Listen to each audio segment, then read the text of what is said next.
Good evening everybody, welcome to tonight's stream in a hot and not so sunny now UK. In fact, I'm hoping it's going to rain again because it's rather warm here.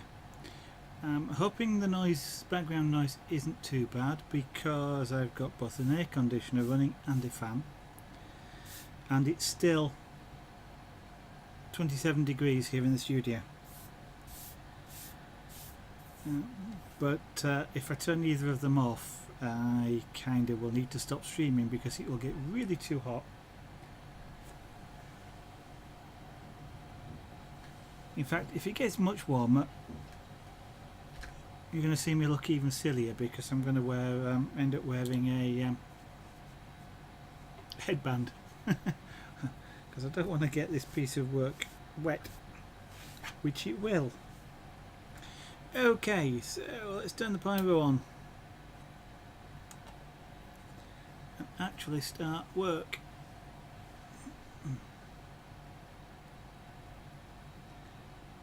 Yeah, okay.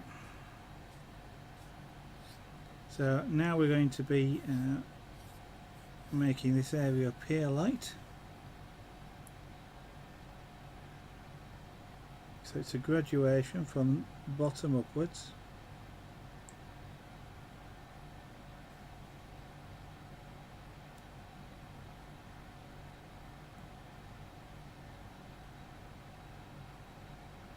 It is the grassland, and of course this is a sort of close to, well, past sunset, sort of past dusk, and getting quite close to night, which is hence the really dark sky in the background, and the very dark grassland right up close here to you, the viewer. And of course, as you look away into the distance, you're getting more of the sky reflection off the grass and the ground, and just generally it will look lighter.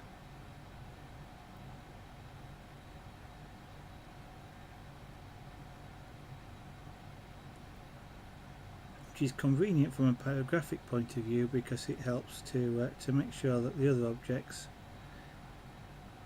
in the piece actually stand out.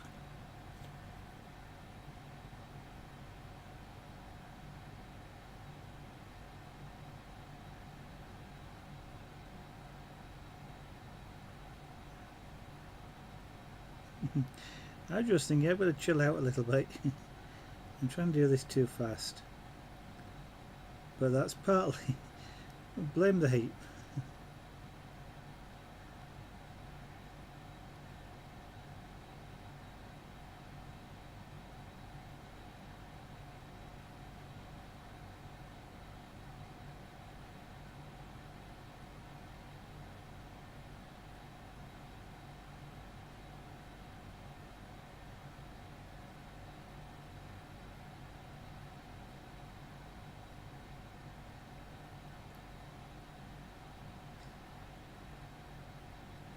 Now, I don't know what you think about the camera view angle there. Trying it out, it's a little bit awkward for me because I'm working over the top of the camera. The camera is tucked in quite close to me, but hopefully it gives you a decent view of what's going on, but also it should help keep the glare off the lights from being reflected back into the camera, and it also then allows me to position the light where I don't get glare from it back into my eyes, making it hard for me to see what I'm doing on the piece.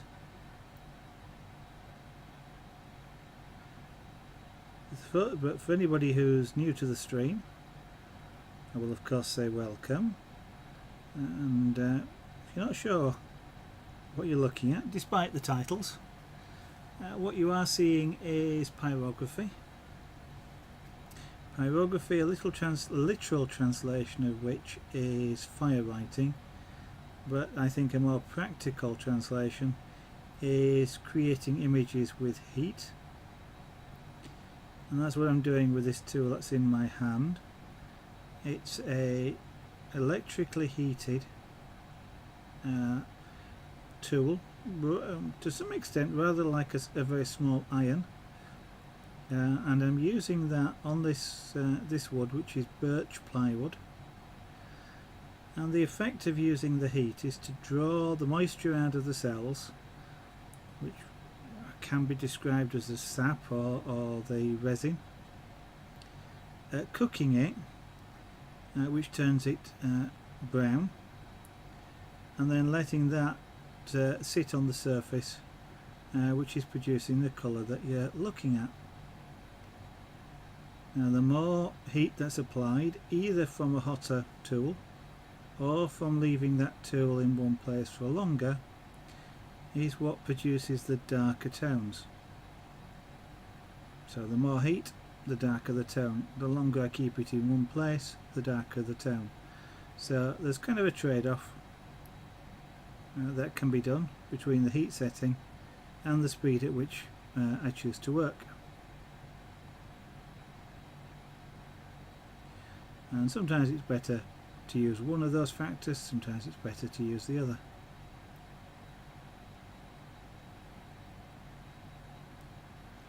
Now, pyrography can be done on different materials, and this tool wants giving a clean.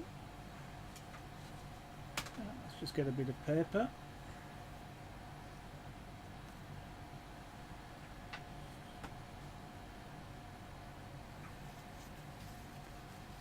There we go. The dark area that's on there is just residue from the resin or the liquid which is being cooked.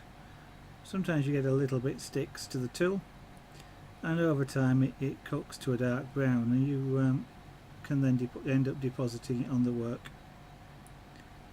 which may or may not be what you're after. And if it's not, then obviously you've got to work around it. But one of the things you do is keep the tool clean. It actually glides better on the wood as well, so it's easier to control and a more predictable result. And also, if the material that's left on the bottom builds up and it carbonizes, it then tends to scratch the piece. That's not necessarily a significant difficulty, but it makes it a bit awkward to use, and then you've got to repair the scratched area. Daft as it sounds, sort of carbonized resin is quite hard.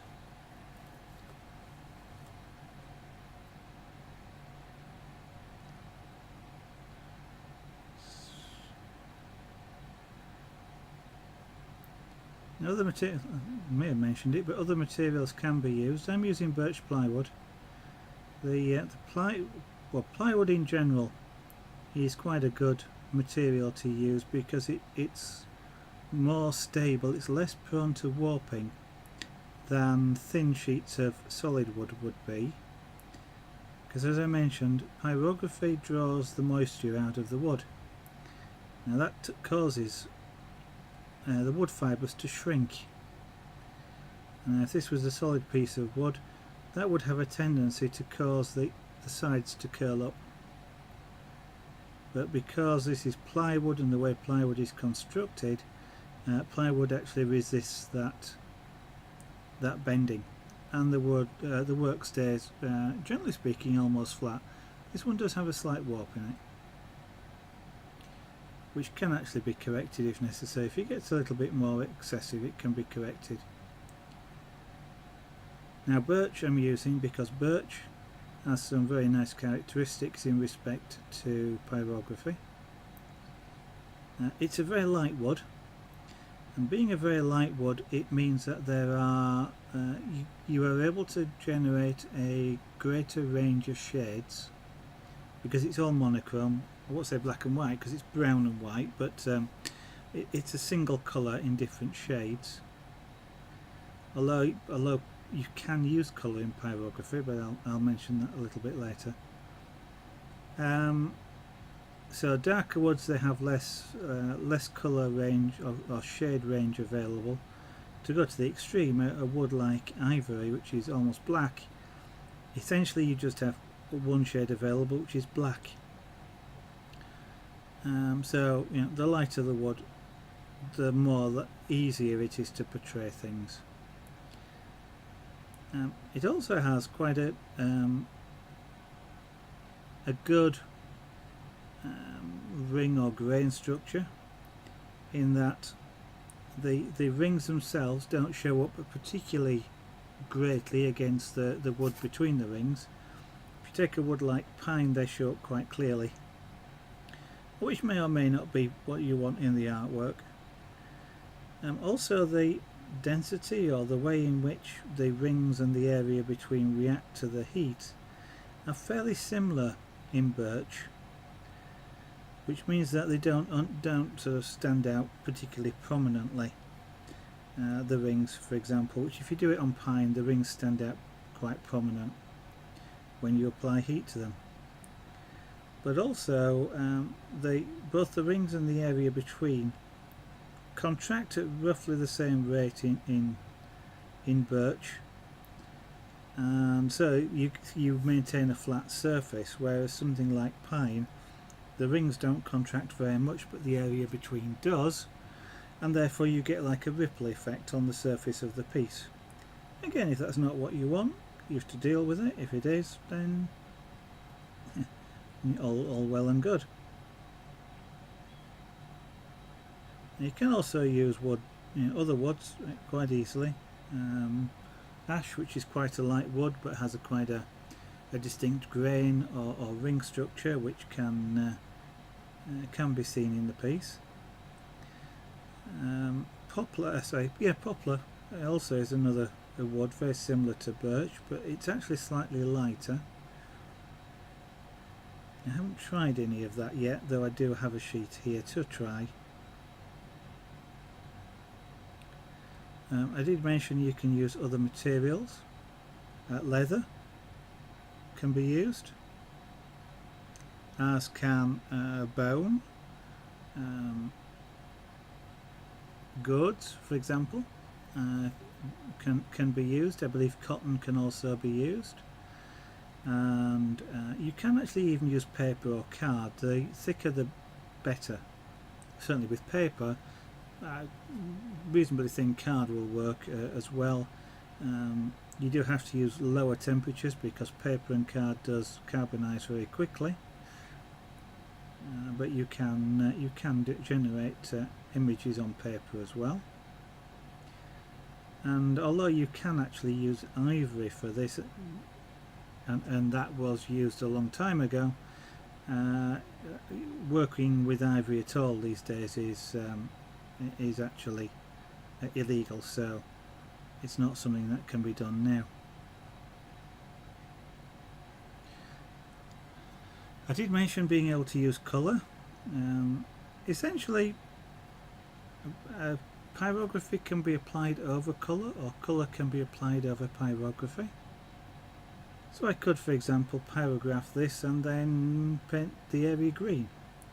So the pyrography then acts like an underpainting, which, depending on the colour that you apply over the top, generally you might use something like a transparent paint, for example, then the underlying shades will affect the transparent paint that's on top of it. The other way is to apply colour first and then put pyrography over the top.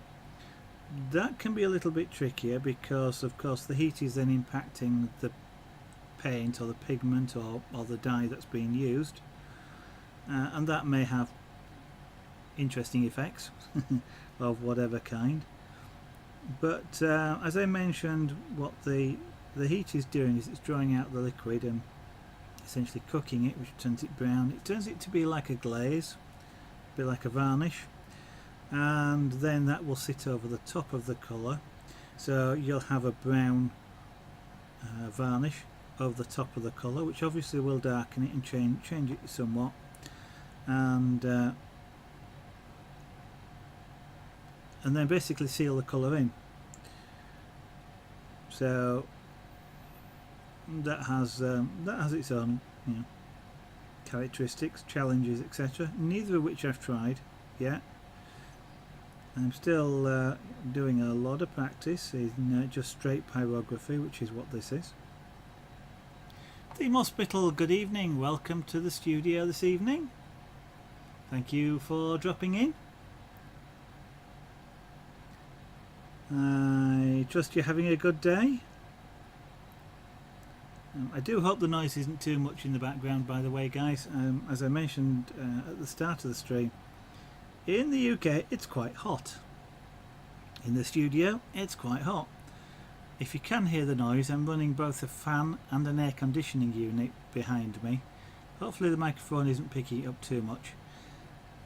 But even with those two running, it's still 27 degrees here in the studio. And if I had to turn either of them off, I think it would probably get too hot in here to stream. That's not too nice. LMC 1337, thank you very much for that comment. Welcome to the studio. I'm glad.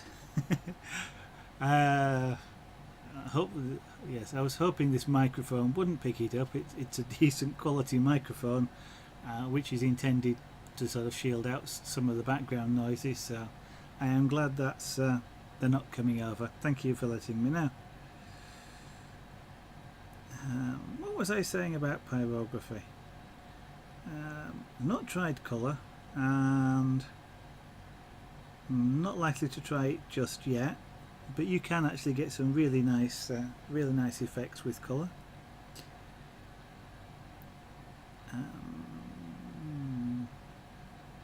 What else? Yeah, the style that I am using here is the style of the artwork that is here is described as photorealistic or photorealism. It's not like a photograph. What it refers to is a way in which it distinguishes itself from an illustration style. So an illustration style, sometimes called a cartoon style, would outline everything with a black line, for example. Again, that's a loose description. Here, you don't, or in real life, in a photograph, you don't see everybody outlined with a black line. You just see whatever it is, and that's the style that this type of artwork is. It doesn't have that black line. Shall we say, it resembles a photograph. Now that it does have challenges. The black line doesn't, putting a black line around everything does make certain things easy. Because, for example, in the background here, where the background colour starts to be as light as, say, part of the trunk, you can't see the edge anymore. Whereas if it was outlined with a black line, it makes it easy to do that. So they're just different, different styles. There are styles that work with just pure black and white, and they'll maybe use techniques like you have in newspapers, like dots, to create different shades. And some people just work in black and white. And there's also, there's a fair number of different techniques available. LMC 1337. Yeah, the line images. Yeah, that's another style, using different widths of lines, potentially also to create a grayscale. Although I suspect you're talking about just outlined things in black and white. But yes, people's names do tend to be quite popular. I have a practice piece here where I did literally just that. Some people asked to see what it would look like if I wrote names, so there's a couple of names. So and some simple. Um, well, they were created with this particular tool, the clover, but literally just held down until it went black, and then took it off. So you can create some quite nice images just fairly simply like that. And I hesitate to say it takes less. It takes a different skill to do things like line art or to do like lettering than it does to do things like this. It's a different skill. It's not a harder skill or a less harder skill, I don't think. It's just a skill in a different area. Yeah.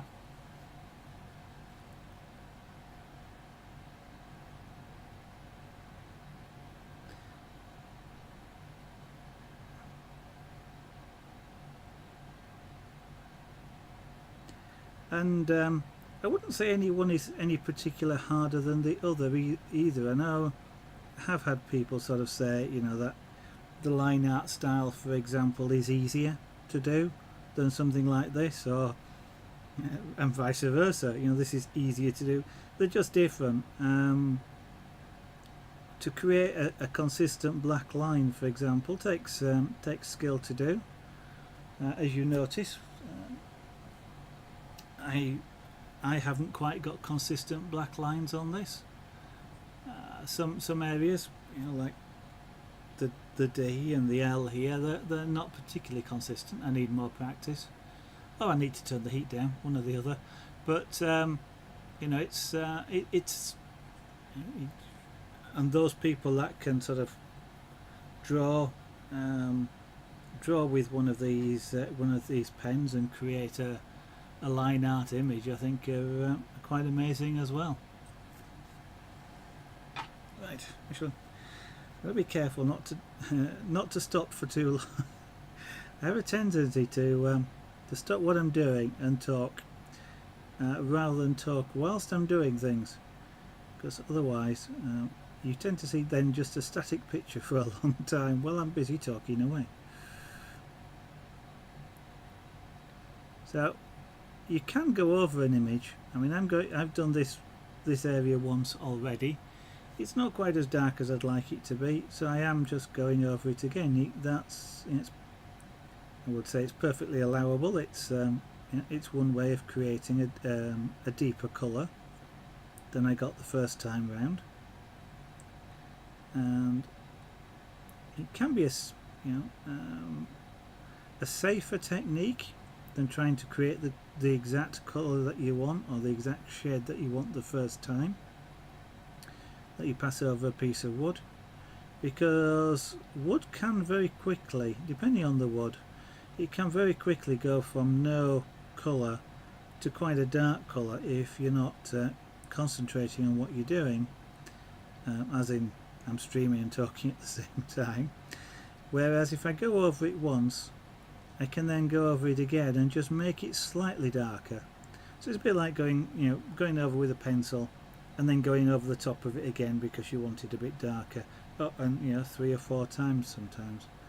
And I can do this exactly the same thing with pyrography, and it's relatively safer then, because of course if I only make it a slight difference, if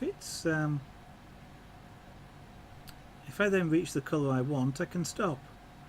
If I've tried to do it too quickly and it's gone a lot darker, then it becomes more difficult to deal with something that's darker than you want it to be. I won't say you can't correct things like that, but they can be challenging to correct. There's different ways of going about it.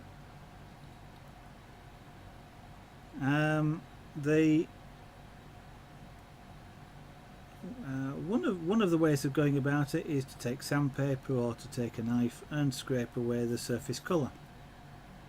That has a tendency to disrupt the surface of the material though, so that when you go back over it with pyrography it looks slightly different, and then there's a challenge to actually match it in so it's not visible. It has been suggested that you can use solvents, because this is a natural varnish.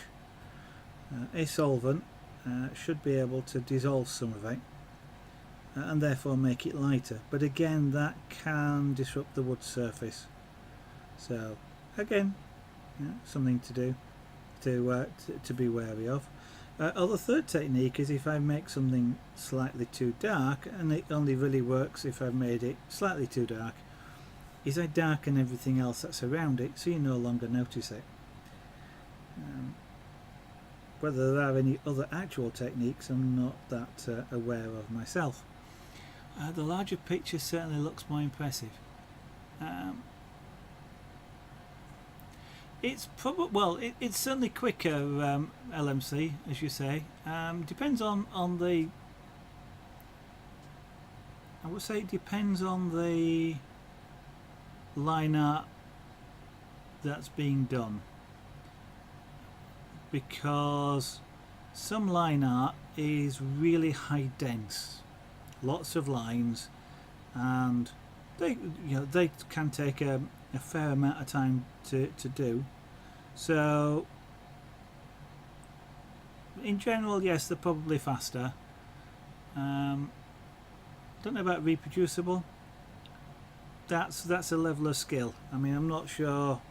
It's like taking a pencil and you draw a picture and then you copy the same picture on another piece of paper.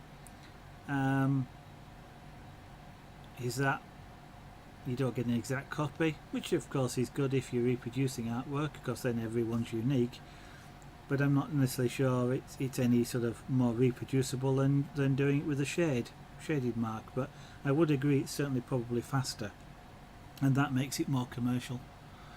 But yeah, I do like doing the larger pieces, but unfortunately larger pieces take a lot longer to do. This has got about, I think it's about 16 hours, maybe 18 hours of work in it at the moment, and it, with it being such a large area, that's where the work comes in.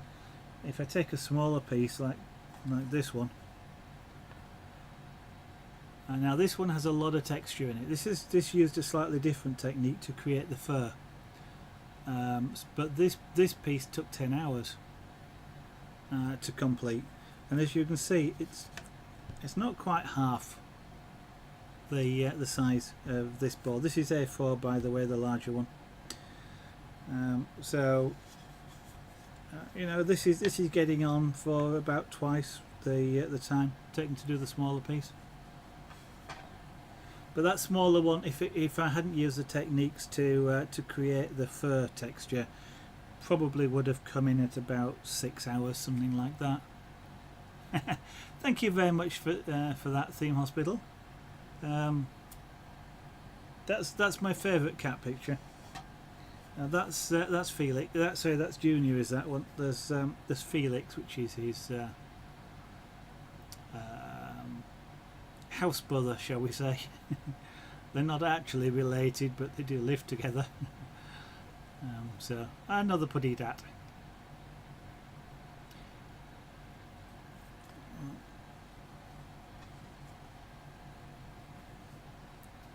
And I was going to say, you will sometimes see both, well, Junior particularly and Felix, who was the second cat, do occasionally visit the stream. I don't expect to see them today though, because it's so warm. Now I know the cats don't particularly mind. I mean, I know Felix actually, and Junior for that matter, do like to sit on top of the PC, just where the exhaust vent is. So they do like it quite warm, but I suspect today is too warm even for them. 84 Guy, good evening and welcome to the studio this evening. Are you having it as warm down there as it is up here? I've got, yep, still 27 degrees here in the studio, and that's with an air conditioner running. The problem is more the humidity, I think. It's we've got a lot of cloud outside, and it did actually thunderstorm earlier today. Unfortunately, it wasn't enough to cool anything down. It just raised the humidity quite considerably, which makes everything feel hotter.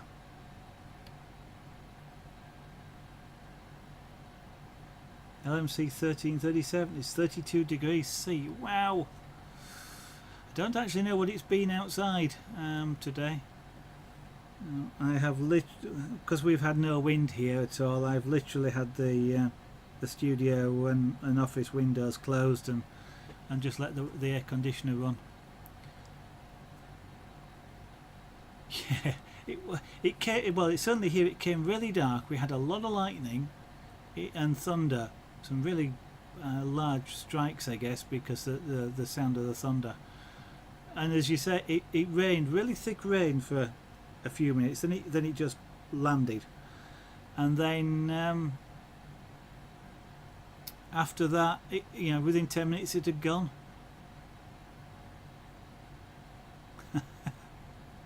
Yeah, tomorrow's supposed to be a lot cooler, which I'm now looking forward to.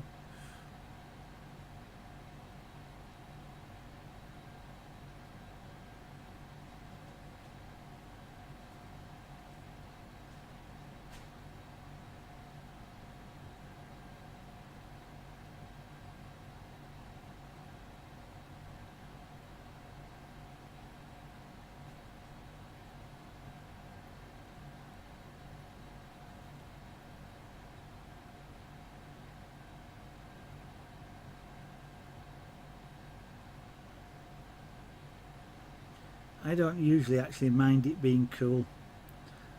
I generally find it's easier to warm up than it is to cool down. Yeah, the humidity. All it did was certainly here, AD. All it did was push up the humidity.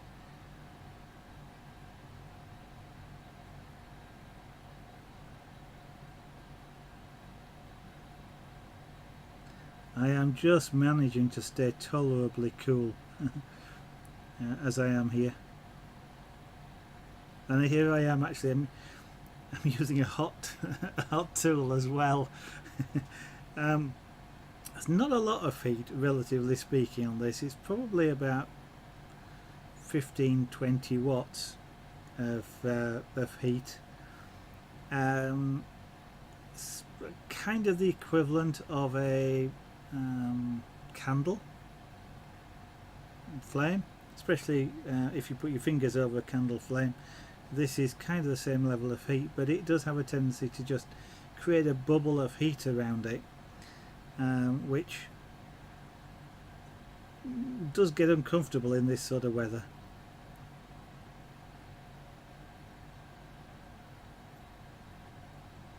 Especially as I'm not quite, but there are times when I'm actually right over the top of it, so the heat is going straight up into my face.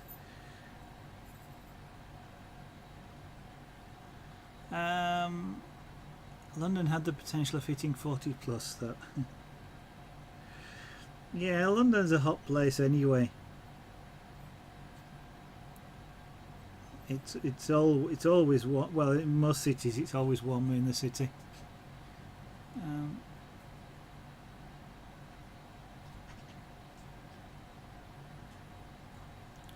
Yeah, London Underground. It's odd in a way because you kind of underground, generally speaking, is a consistent temperature. It's so far under that the Earth acts as around it acts as a great big regulator, keeping things cool and warm underground in caves and things like that. So it always kind of but there again, I suppose caves and etc. don't have thousands and millions of people sort of wandering around them. I mean, a person puts off about as much heat as a 100-watt light bulb, and when you get a lot of them in the station, I guess it's a really big heater. So yeah, certainly, yeah, I'm certainly glad I don't have to be in the London Underground.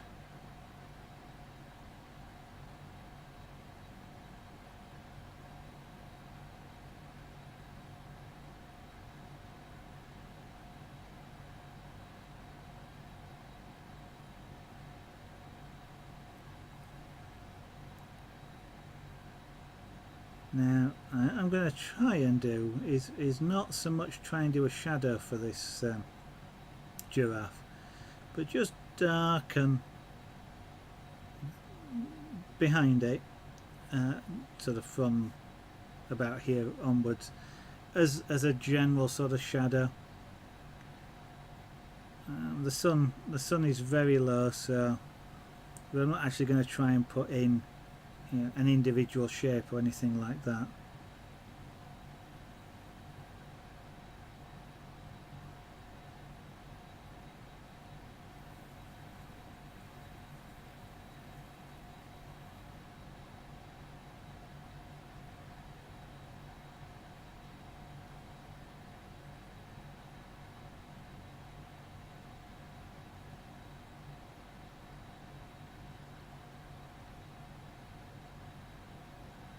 So we just hint at there being a shadow.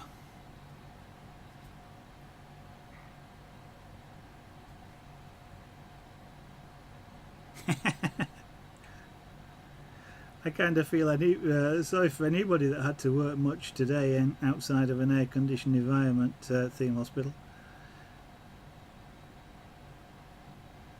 I mean, can you imagine Wimbledon, where they're playing tennis at sort of the moving, shall we say, more or less at the extremes of what they can do. You know, expending a heck of a lot of effort in bright sunshine where the temperatures are already quite high and there's no wind because, of course, they're in a, well, certainly the centre courts, they're enclosed around them, so that must be terrible. I hate getting too warm, so I know after this stream I'm going to get some. It'll have to be cold water. I normally drink fizzy water, but it'll have to be cold water with ice. It's nice.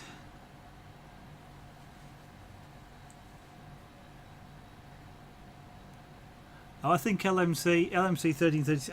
I think the evening crush is going to be worse. The morning one is sort of, you know, early morning is kind of, the heat hasn't built up as much yet. But by evening, of course, it's collected. There's people and you know it's gonna that would have been worse, I think.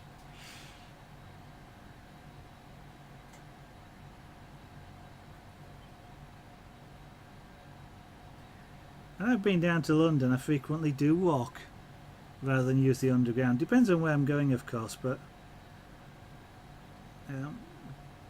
generally speaking, you know, especially tourists and things like that, and people who don't visit very often, you don't know where things are.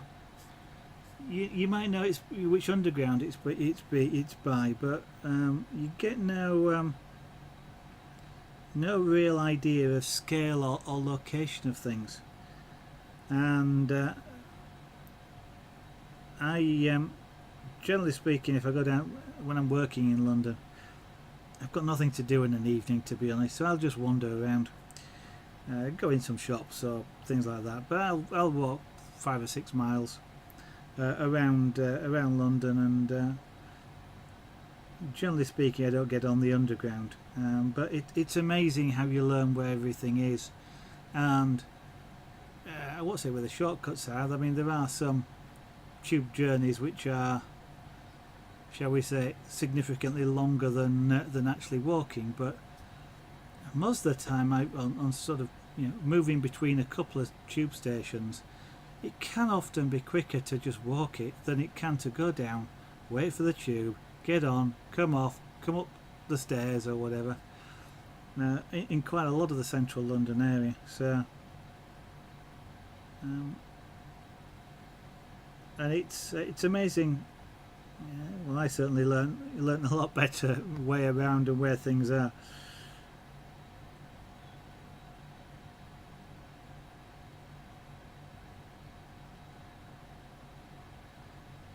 And you also learn when it's a good idea to get on the tube as opposed to walking. Coming up north, the natural, well, north on the east coast anyway, up into Yorkshire, it's the East Coast Main Line. Normal terminal station for that is King's Cross, and I have walked from central London to King's Cross. That's quite a way. It's relatively quick on the underground, but it's quite a way if you walk it.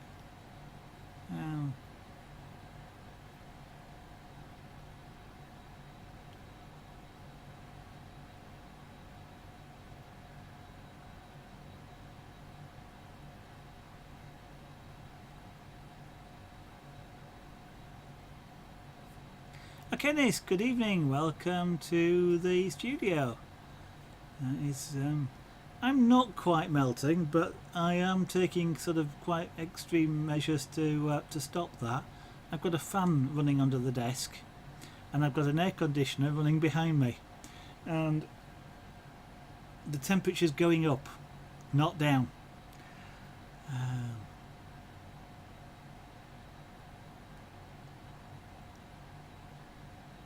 Quite probably Theme Hospital then, if you are close to the East Coast Main Line. Once looked at buying a house right by it, but we never did in the end because it was right by it.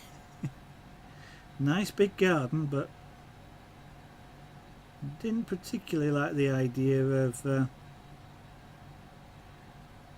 of some of the expresses or whatever thundering past at sort of umpteen o'clock in the morning.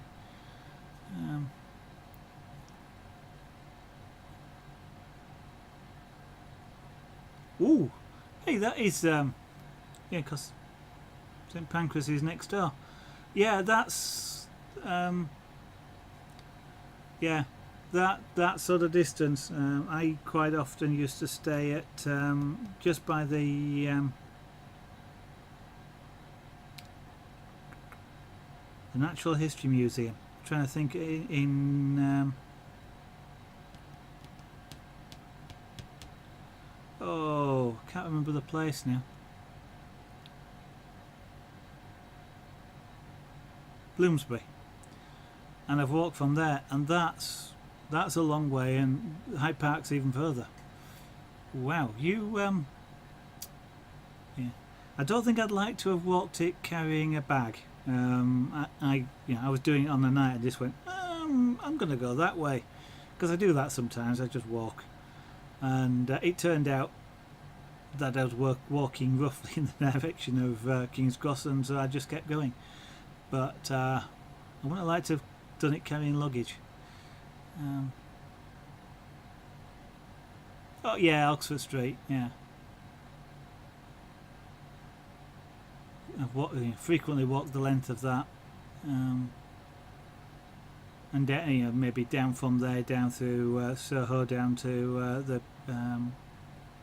the Thames.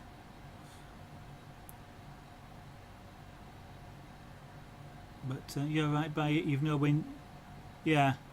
Oh no, I agree. Theme Hospital.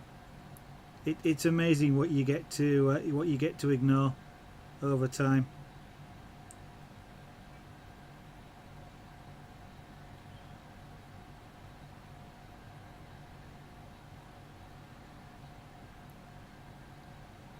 And I would say no. It's almost a case if you don't hear it.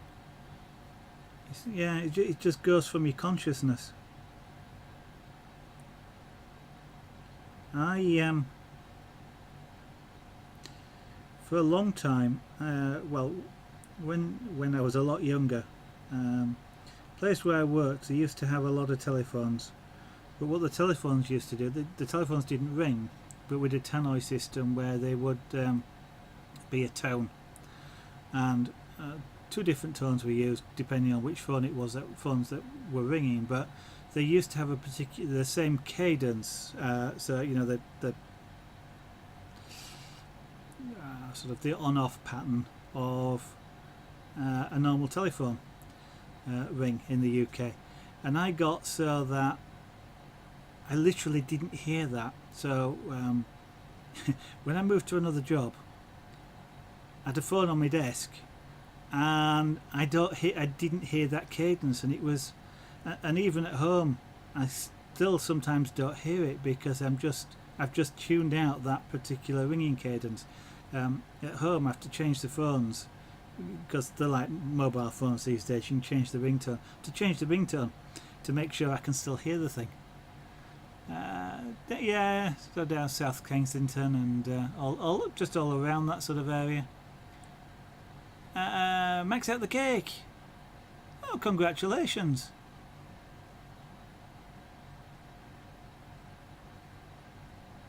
You earned $8. Sorry, €8. I hope that was a relatively short day. Did you have the hot weather out there as the UK has been having as well?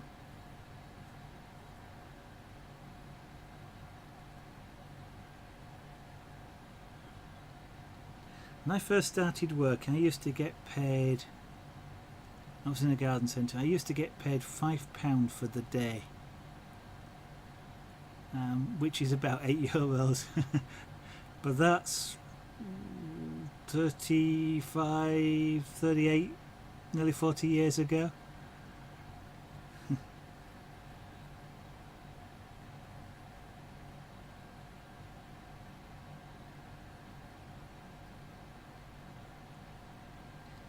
But even at that level, I saved up and bought my first remote control plane with that job.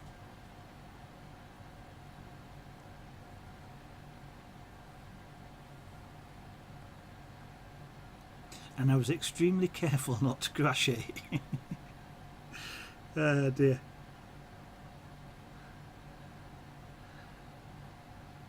And I was learning to fly it at the time as well, so I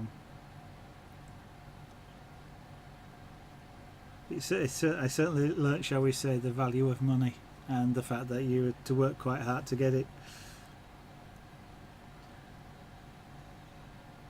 Now that was an interesting job because the garden centre was a big greenhouse.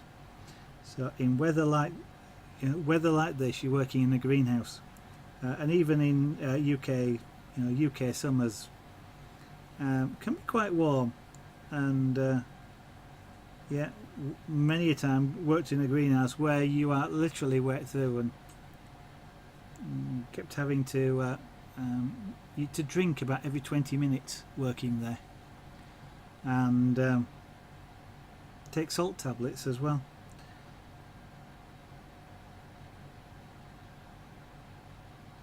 That's why you haven't bought an RC plane.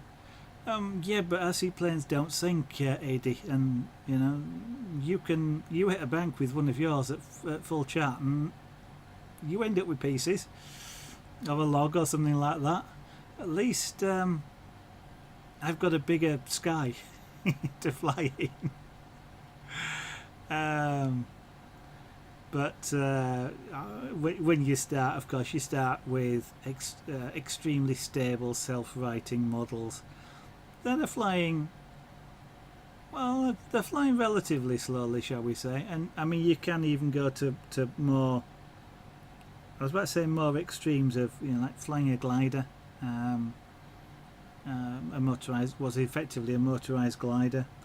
And a lot of the time with those, if you've got a problem, you lose control, lose orientation, you just let go the sticks and the plane rights itself.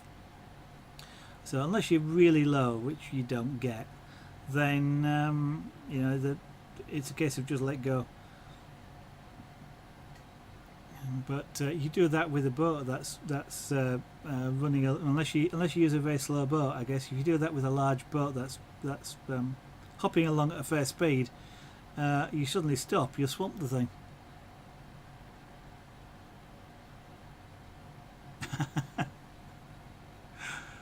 Oh dear, well, that's the right end for a pirate ship, isn't it? Actually, it's one of the things that kind of put me off. I mean, I did have a boat. I did have a motor torpedo. Sorry, it wasn't a motor torpedo boat, but liveried out as a fire tender, and it was a very slow system with a. It used to be called a bang bang radio. It was left or right rudder, and there's no it was either left rudder or right rudder, and you didn't have proportional control like you do these days. But it was yeah, if it gets sunk, so if it stops in the middle, how do you get it? You've got to wait. If there's a wind, you've got to wait for it to blow. If there's nobody else around, they can't push it. Or you've to have a tennis ball and have a really long throw. Okay, Max out the cake. Have a good evening. Yeah, I kind of thanks, Max. I kind of like the scale stuff myself, Eddie. I mean, I enjoy or have enjoyed watching the powerboats and the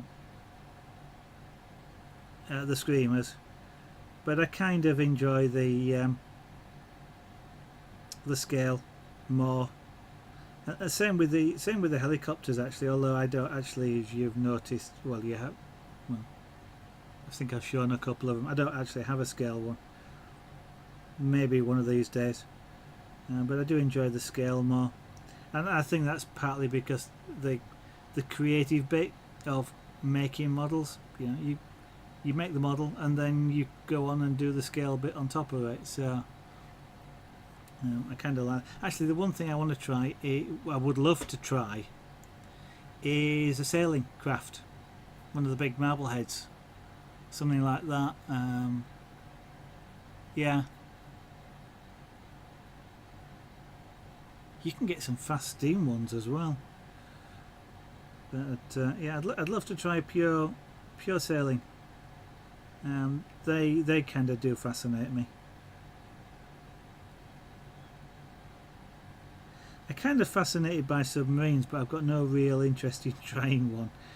Interesting how they work and watching them, but it's not something I actually want to try. Purposely sinking your model.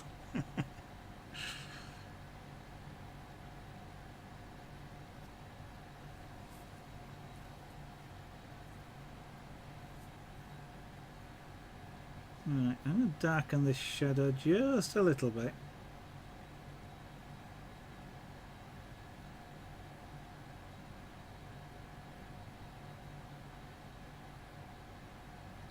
And I want to even out this gradient a bit. I've got sort of bands.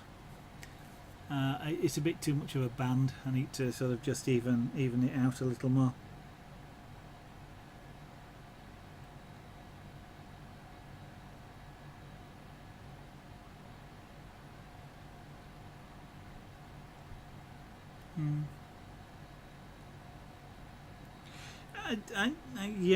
I don't know whether it's quite what it is for me, because I like gliders as well.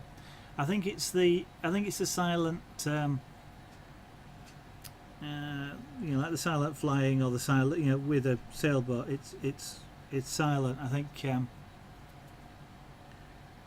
there's a lot of it, a lot about the quiet in it that interests me. And although, having said which, gliders aren't silent. They can make a heck of a racket.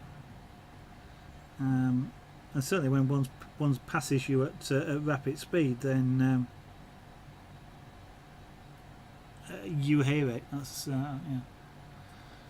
But I was about to say something then.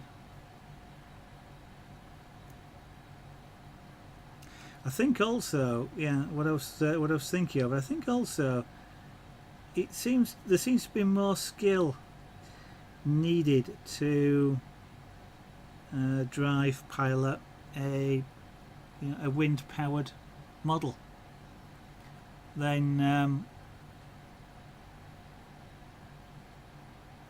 anything else. Because you like planes, you've got either sort of gliders. You've either got to do thermal gliders, so you have to find the thermal, keep in the thermal, follow the thermal to gain height, or with slope soarers, they're a bit easier, but you've still got a lot of skill to position yourself in the slope lift, and the people who do aerobatics and fly off the back of the slope, I've forgotten what it's called now, but there's a particular technique of flying off the back where they can get extremely high speeds. But I think it just feels like there's a lot more skill in it. But and as you say, yeah, they run for a heck of a lot longer.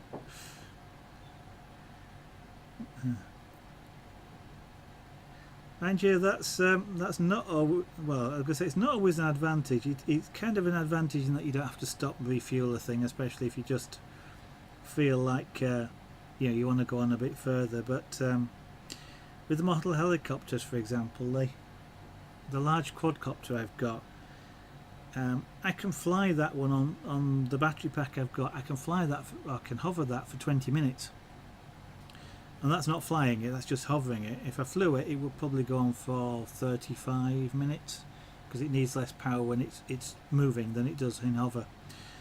But I tell you what, after 20 minutes, it's quite tiring.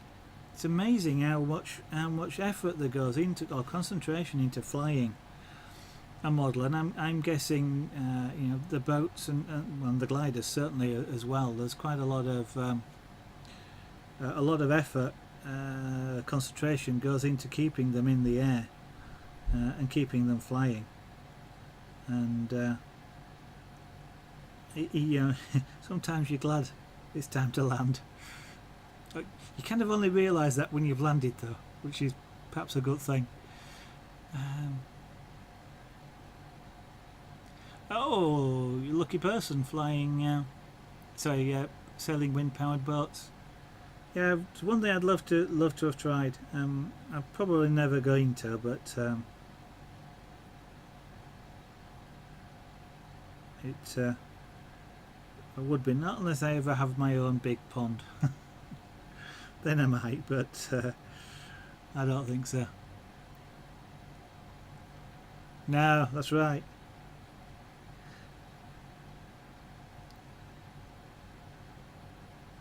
When the place that we usually go on holiday abroad, the water sports there used to teach catamaran sailing, and it was one of those things I kept meaning to do every year, and I got next year, and then they stopped and I can't do it anymore. But that's one of the things I always wanted to do. Probably going, that's probably why it's tied in with the model boats, but yeah. Oh yeah, it's quite possibly, AD. It's a lot of the clubs are friendly once they get to know you. The clubs I've been in, if you had a visitor come a few times, which was a bit awkward on club insurance, but if you get a visitor come a few times so that they get to know you, then quite a few people will let them try out something like a trainer. So yeah, it is. And there's quite a few up in Yorkshire. Quite a few of the reservoirs have a model club there, as well as the big boats as well. So there are a few around.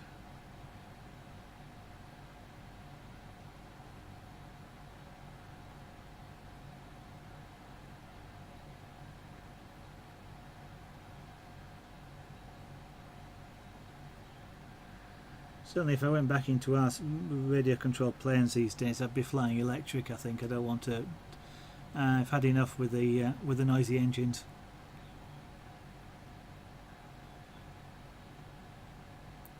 Plus, I'd kind of like to fly some multi-engined models, some of the twins, or even something like a quad.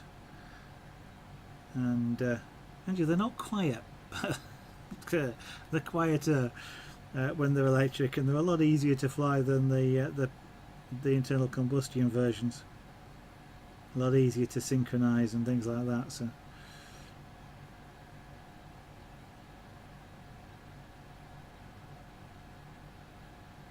it's weird. I kind of like unusual models. So I kind of like ducted fans, but not jet engines. Like the tank, or things like that.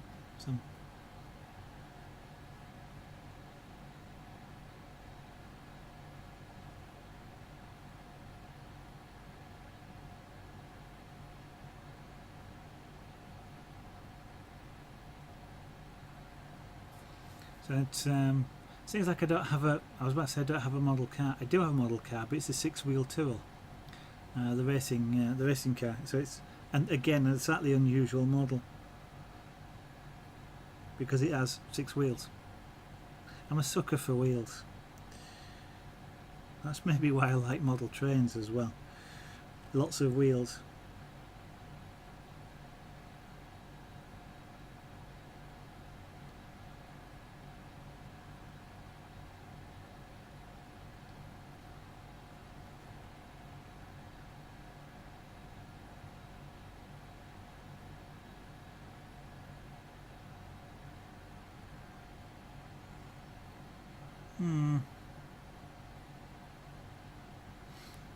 Just try. I can see it, and you guys can probably see it as well. There's quite a distinctive line. This isn't too bad down here, but there's quite a distinctive line there, which I'd like to lose a little bit or fade out a little bit. Yeah, I have that problem at the moment. I say later this year when I've got a bigger studio, I'm hoping. I don't have any at the moment. Actually, that's not true. I do have an old Hornby triple rail A4 Pacific engine of the Mallard, which is the steam record holder. Fortunately, I've lost the tender, which is a real pity because it would be worth quite a bit.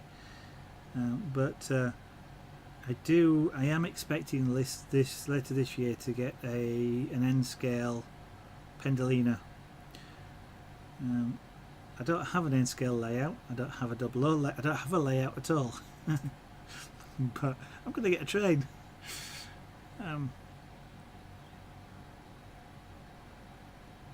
But my interest in them is again it's about creating the layout, because building things.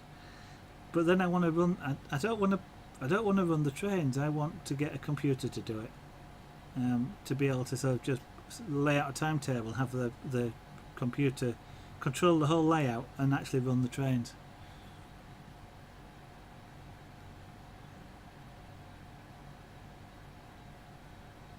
Which could be quite interesting.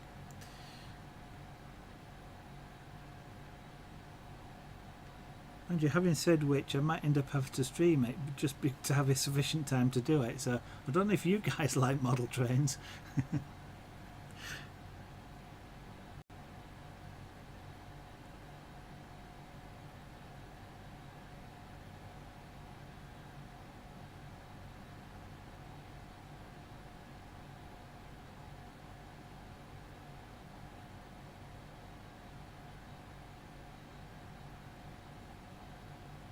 But I love miniatures as well. You've got a small. Oh, okay. Shunting. There's quite a lot of shunting puzzles you can get. Oh, you can do with a shunting layout.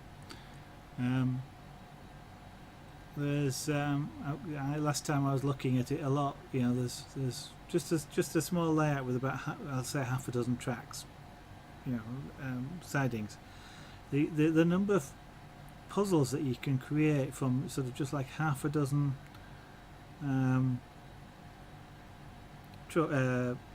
wagons with you know, just to reorder them in whatever they're ordering as though you're building a train. You know, people spend hours and hours and hours just playing, doing shunting puzzles. I love miniatures though. I've always loved N scale and Z scale. I'd kind of like to do a Z scale layout, but the computer control for the trains, it's called DCC, just isn't there for Z scale models. Ah, okay, Eddie, yeah. And that's kind of a pity because I'd love to be able to do it. What I want to do though in my layout is incorporate a T-scale model, LMC 1337.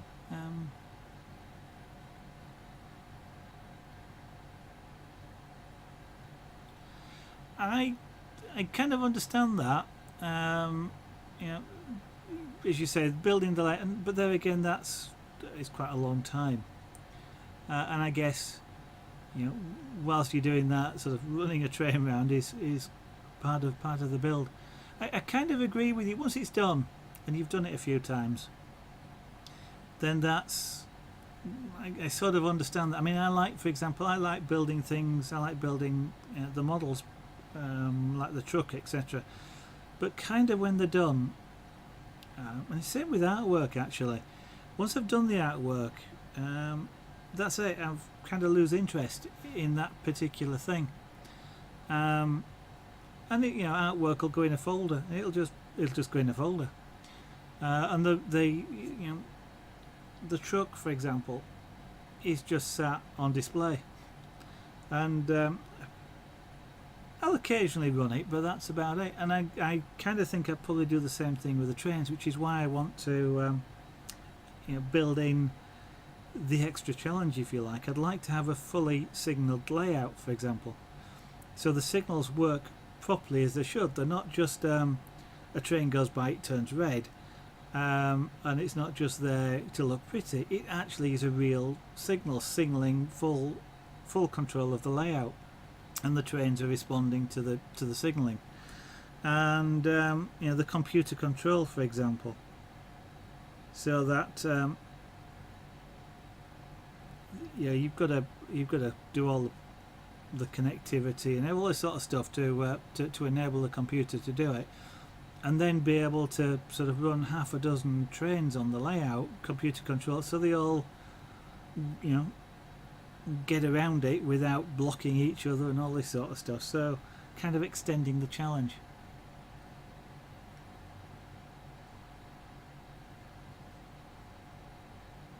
Yeah, I've not been particularly involved a lot with anybody else doing it, so I kind of don't really know that.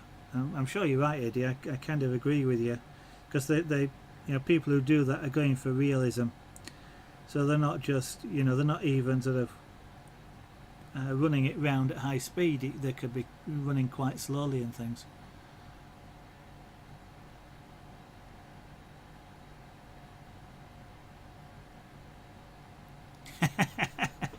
Indeed they do have moving parts. I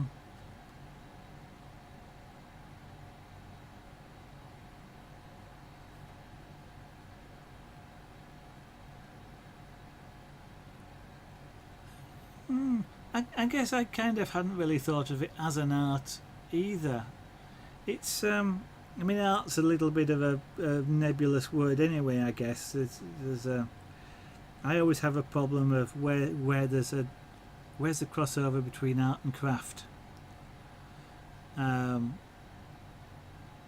suppose art is creating the original and craft is duplicating it, but it's an interesting thing. I mean, layout. Well, I mean, I have often talked about computer programming as being an art, which is kind of not what most people think of when you say art, but that's interesting. What is CubeCraft? LMC 1337. I don't think I've heard of that before.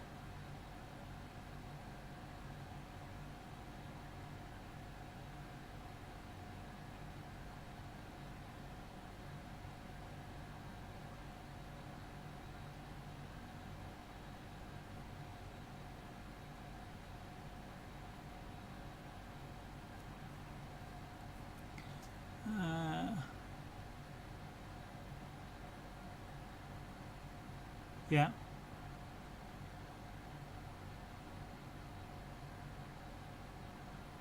Yes, I'll let you do that. LMC 1337. That's okay.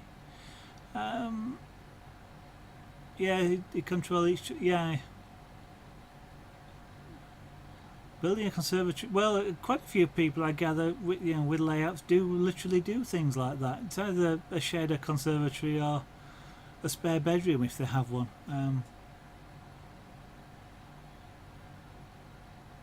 and then program with 0-1 chips. It's not a control system I've heard of, but I understand. As you say, they operate independently, just like DCC. 20 on the setup, yeah. I guess he did it under manual control, but that's kind of the thing I'd like to have. As layouts sometimes have something they'll call as a fiddle yard. It's where you fiddle with the trains, I guess.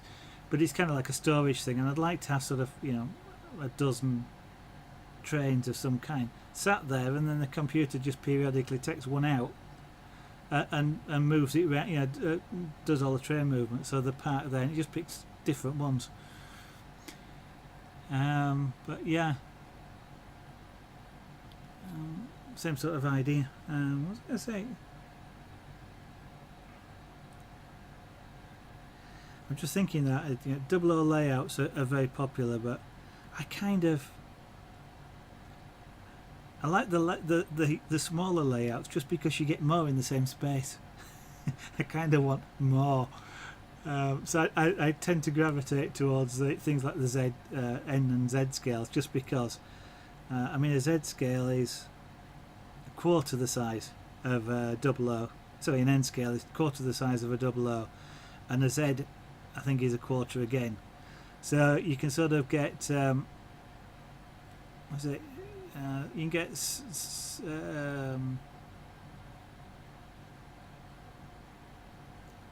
I think it's one. Was it an N scale is a 16th? A scale layout as a 16th the size of a 00 gauge, and a Z is about 30. Oh, I can't do the maths, but you can get a lot more in a small space.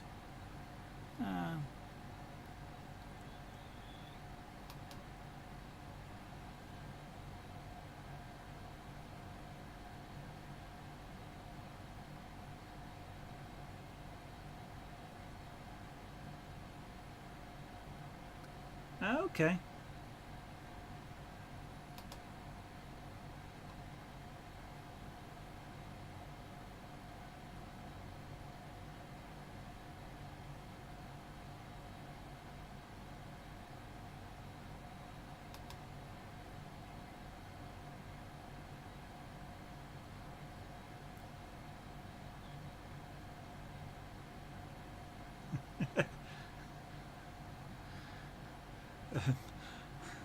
Bit like Minecraft characters then. Sort of a papercraft type of idea. Okay, that's interesting. And of course, I guess if you're doing it from scratch, then you've got the artwork to go on them as well.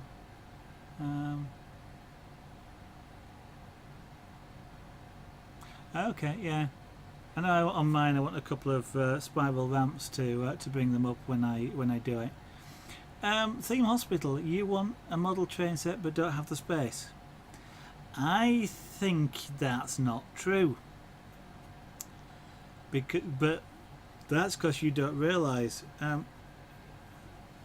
I could, if I went out and got it, but I could fit a model railway layout on this board.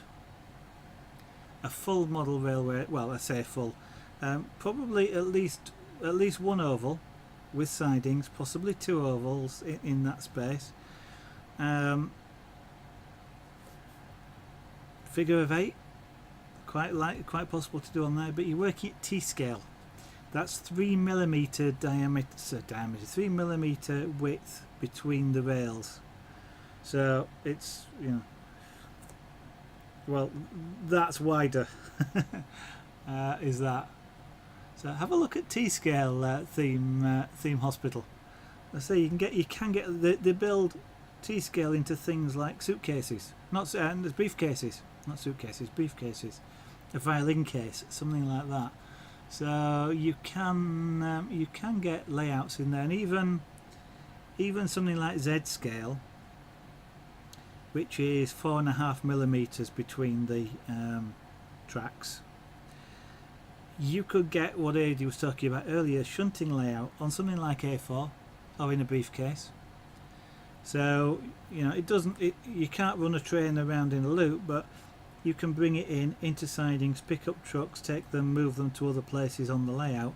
And there are, you can set up puzzles which you start with half a dozen trucks in various sidings, and then there's a random order chosen, if you liked, for the final linkage of all the trucks. Then you have to shunt the engine and pick up the trucks, move them around to get them in the right order. And people spend hours, I'll say playing, but doing that sort of thing. And it can be made challenging in that some of the sidings aren't long enough to take the whole train, so you have to spend more time shunting things around. So you can get quite an extensive layout in a relatively small space. Okay, LMC, I'll have a little bit more of a look after the stream, but at just what they are. But it's just I had never heard of it before. Yes, possibly. I mean, one of the things I do want to get is a T scale, just because it's so tiny. I love tiny. Literally, I'm trying to think now. Well, I'm trying to think of something that's. I think there's a 125 UK locomotive train 125. I think it's if you buy it, it comes with 5, or the two end, which are the motor, in quotes, the motor, the engines. So there's 5 carriages in total, the 2 ends and 3 in the middle, and it's about an inch and a half. It's about an inch and a half or something long. Is the train? That's that sort of distance between my thumbs, and yeah, I'm just fascinated by the thing. But I like the 125 anyway. I like that streamlined look on the locomotive. They don't do too many UK, what they call UK pattern locomotives, but I'd love to get one, just to have one like that. And in the the N scale layout I have in mind, I want to put one of those in a special sort of way. So I'd be making my own. I'd be taking the chassis of a model, because they sell the chassis, the rolling carriage, and you can put your own bodies on them. So I've got some ideas about a particular sort of way I want to put one of these little T scales into a N scale layout.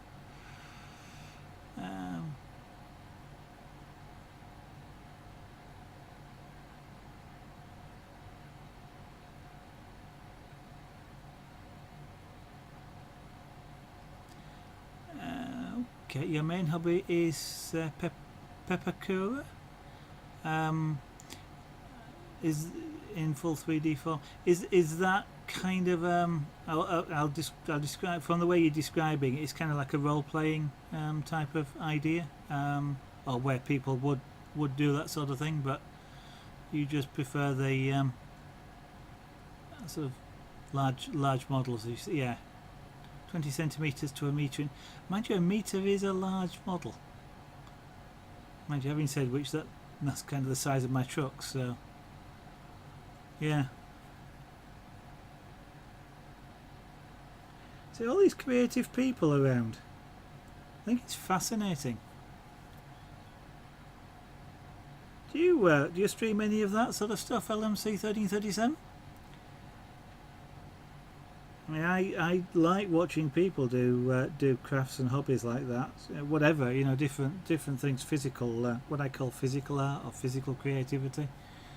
I tend to like watching those a lot.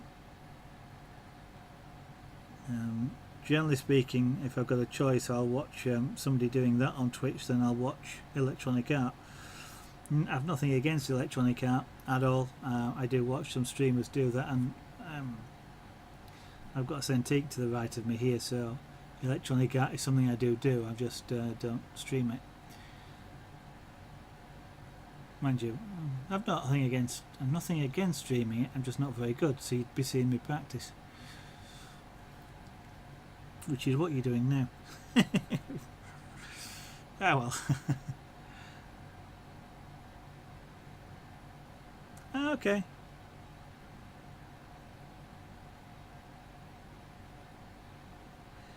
Creative is one of those things which is kind of harder to stream. You do need to have a little bit more of a setup than the game streamers do. So it can be a bit harder to do. I just like to encourage anybody that does anything like that to stream. I'm kind of selfish. I want somebody to watch as well. Well, thank you very much, LMC1337, for that. But how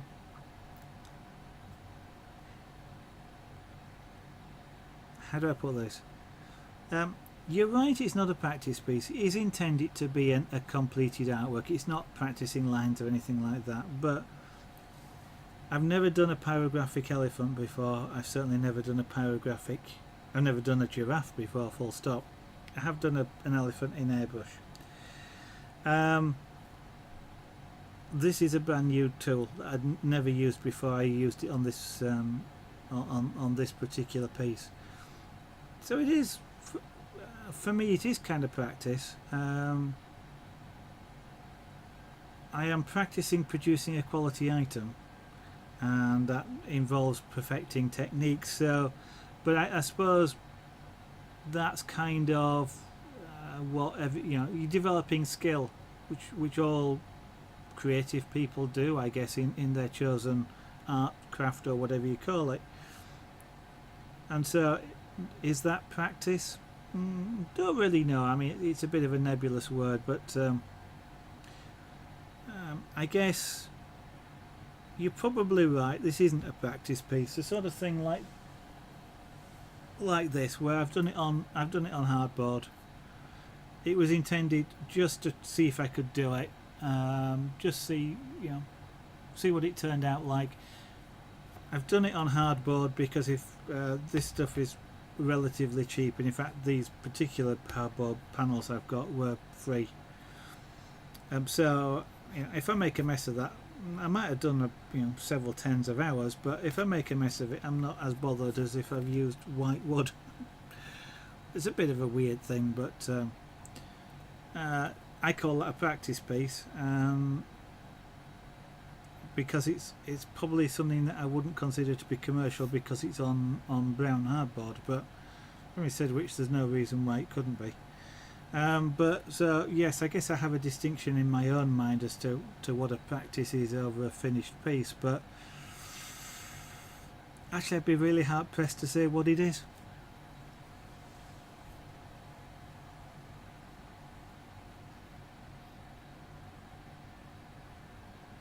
I think one of the other differences perhaps is if something's a practice piece to me, I'm not bothered about finishing it.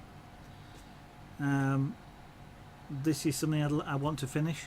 That's, I might take a break, but I want to finish. Whereas a practice piece, I might come back to it, I might not, and I'm not actually that bothered about it. Thank you very much.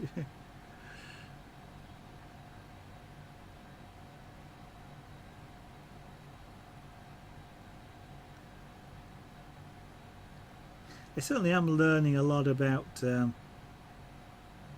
pyrography and these particular pieces. This is actually the largest pyrographic piece I've worked on. This is the first time I've ever done one at A4, and that's presented some learning opportunities as well. I actually have a piece of poplar which is A3 sat in the stack over here, which I'd love to do something on. I got it to cut up, but I kind of don't want to. I want to keep it for something special, which I'll probably never find. But I'd like to do something actually A3. Don't quite know what.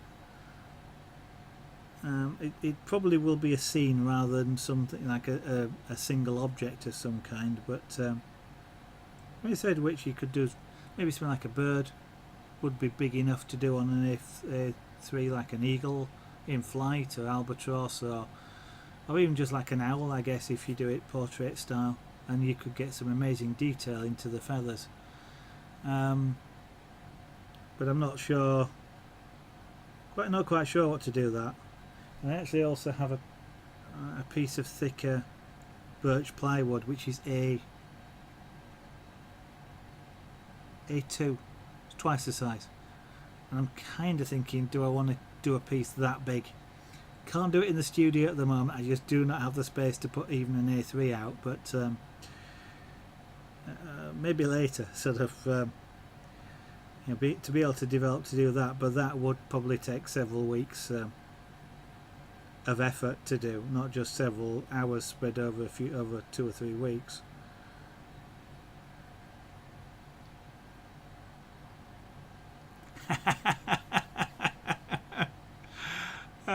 Daddy.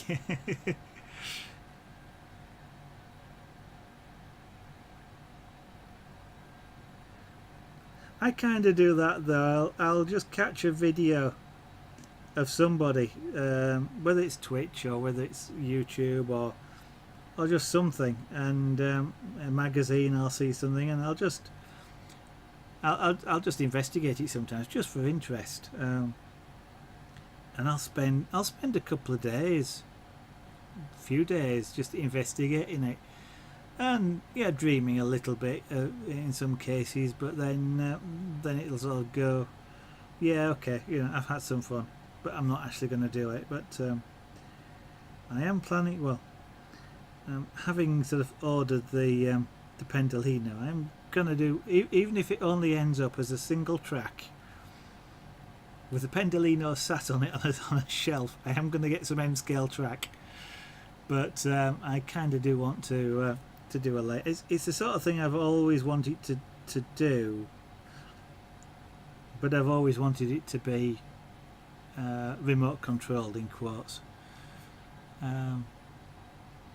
Yeah, I understand that with the wallet. I sometimes will wander around model shops or something like that, and all sorts of ideas, inspirations come to mind, and then I walk out. There's a helicopter shop in just down in South Yorkshire. What was it called? Heli guys? I can't actually remember. But I quite often walked around there thinking about creating scale helicopter, putting scale bodies on the helicopters I've got, and never quite getting as far as buying anything.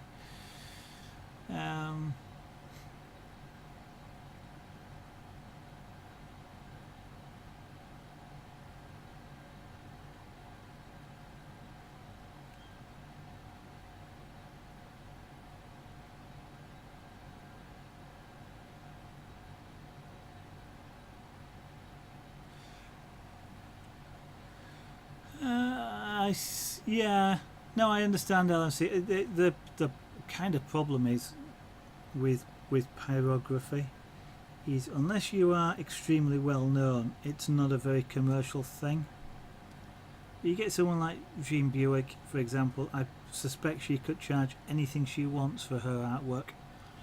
She is really good, no matter what the size is. She could easily, and I'm making this up because I don't know, but at the level of, or the quality of her artwork, she could charge you £1,000 for something this size. There's no way I could do that. But she's got the audience of people, I guess, that will pay that sort of thing as well. So I'm not sure. I'm not sure Twitch is a fantastic place to do really commercial artwork of any kind. A lot of the audience is young, who don't necessarily have that much disposable income. So smaller pieces, yeah, and I gather what you mean. I mean, when I was doing the train, for example, and I actually have a punch craft as well.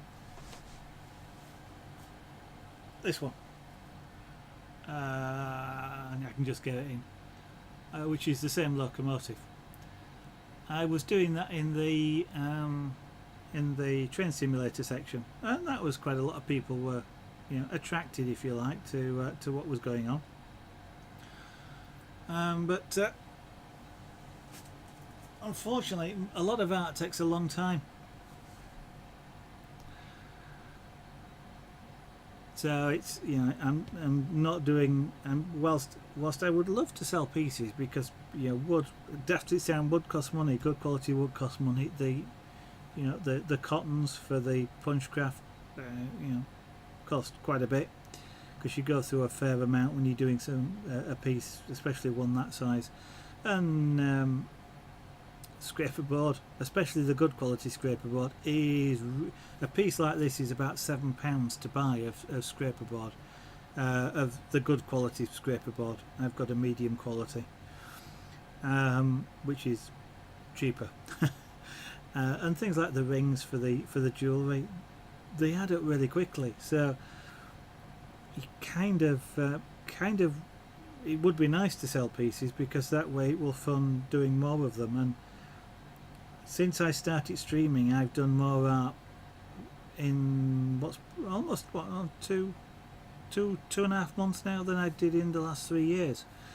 So I'm going through most of my stock of material really quickly.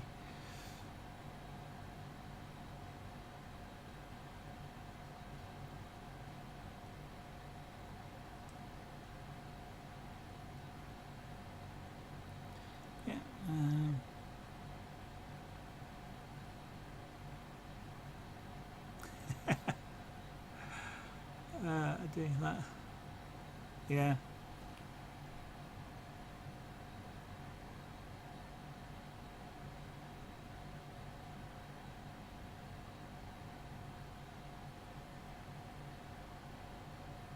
How have I started a craze now for model train sets? Dear, 2.5 metre space you could put a set. That's quite large. 2.5 metres. That's what, 7.5 feet. Certainly at end scale. I mean, that's a desk. Certainly at end scale, you could get a reasonable.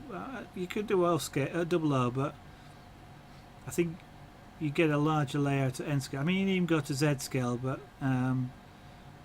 Z scale is really pricey. And it's, if you're interested in computer control or running more than one train simultaneously, DCC, which is the control mechanism to do that these days, is really expensive for Z scale, if it's possible at all. So N scale.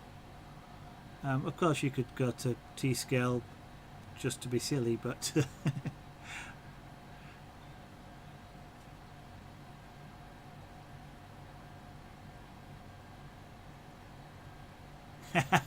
yeah. I bet everybody thought you'd be selling them for just I don't know which country, and I'll say just a few pounds or euros or dollars. It is. It really is.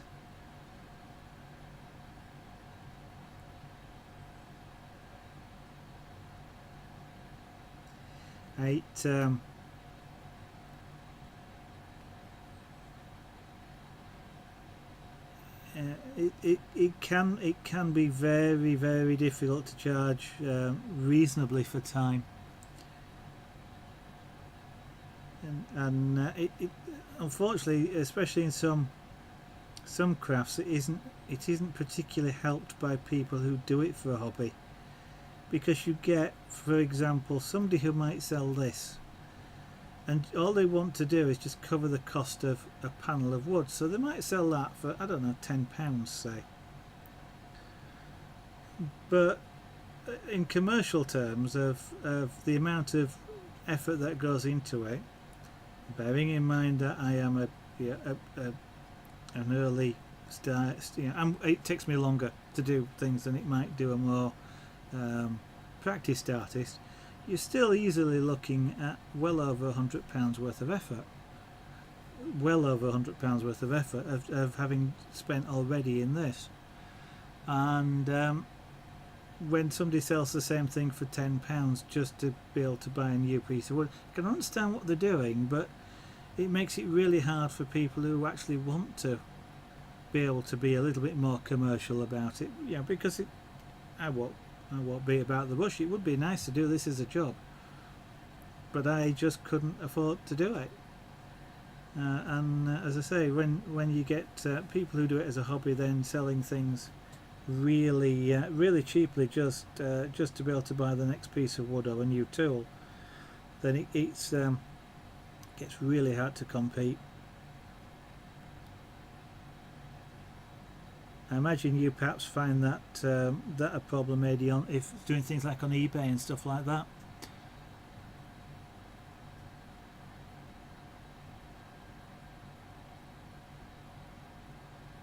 Yeah. No, I can understand. In fact, you're probably selling he's probably selling his small ones a little bit cheap. But yeah, no, I can easily understand. And 20+ hours for 50 quid, that's not a lot of money. I mean, even if you just do the simple maths of let's say you £4 for 40 minutes, so an hour's £6, and you're talking about 20+ hours, then you're talking £120 plus materials. And I'm sure I'm assuming that they're made on card or plastic card, something like that. That stuff isn't cheap either. Theme Hospital, £25 for one signal. Yeah. The smaller you get, the more expensive, but you don't have to start with signals. You have to start with track, and obviously a train to go on it. But you don't actually have to start with. I know they're nice, but you can add a signal later, so you can build on it. And to some extent, if you are interested in electronics, you can make signals.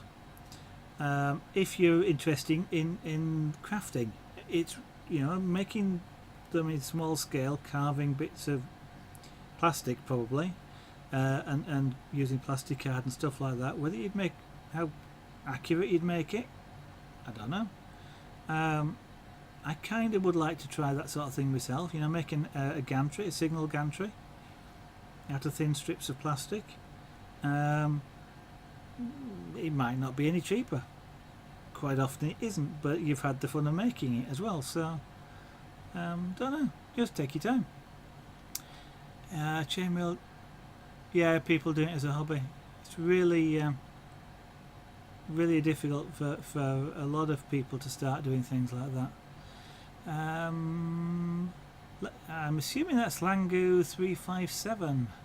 Greetings from Barcelona. Greetings to you as well from West Yorkshire in the UK. First time we've seen Pyrography. Thank you very much.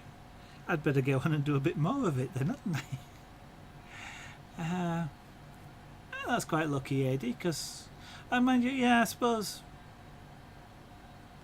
that you're kind of lucky, aren't you, with the jewellery, because it's sort of in that price bracket than I would imagine is a largish proportion of the Twitch viewership. Although I know there's people like me watch it, and it's quite a lot more. Track is cheap. Oh, well, actually I don't know how much track is actually, to be honest. But I guess they mass produce the track a lot more than the signals, and the signals are quite a complex shape, and with whatever they're built on, towers and the shape of the thing, and 2, 3, 4 LEDs in them and things like that. But that's one of the nice things about, I guess, trains to start as a hobby, in that you kind of only need the track and the trains to start with. Okay, controller. but that's all you need to start with, and you can add on, and you can build scenery a little bit at a time. If you put a bit of foam down and cover it, I'll say papier-mâché, but I'm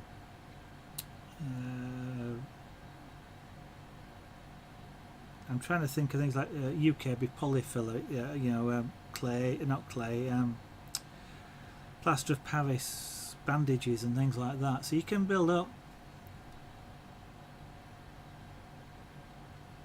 Yeah, that is one good thing, Eddie, and it's partly why I like it. Partly why I won't say it's part. Now I'm being a bit too highfalutin. It is one of the things that I think is good for me about doing crafts like pyrography, or some of the other ones, even the punch craft, which is quite a fast craft on stream, is that it does inform people just how long some of these things take. Pyrography, if you ever watch it on YouTube, is usually time-lapsed, and you'll often see something like about 50 hours work time-lapsed into 30 minutes, and even I that know what's going on and I know how long it takes, I still get fooled by the fact that it looks quick. And when I'm doing this, I have to sometimes consciously range myself back from turning the heat right up so it works really quickly, and I know I'll ruin the piece if I do that. I can't work like that, I think I am then up against anybody who's seen something on YouTube of a piece like this. They think it takes 30 minutes, or they think it's time lapse, so maybe an hour or two, and it's nothing like. Ah dear. So yes, I think doing it on stream is good at that. It's unfortunately, I guess you're watching this now, and whilst I am sure you appreciate the amount of work that's going into it, time-wise at least, you're not seeing you appear perhaps not to be seeing a great deal of progress. I'm doing this area here, and you may not notice the colour change that's going on, and it's relatively subtle, and people can get, I'm sure, can get bored watching this because it doesn't change very much, and that's one. The punch craft changes fairly quickly, so that has less of a problem. But I mean, the carving, for example, that carving took about 3 or 4 weeks of streaming.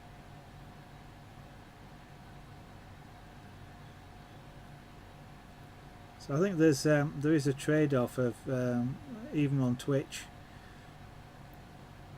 I tend to think of a large proportion of Twitch. I don't think it particularly applies to people who are watching in creative, because either they've seen enough creative or they're interested in creative stuff themselves that they understand things do take a while.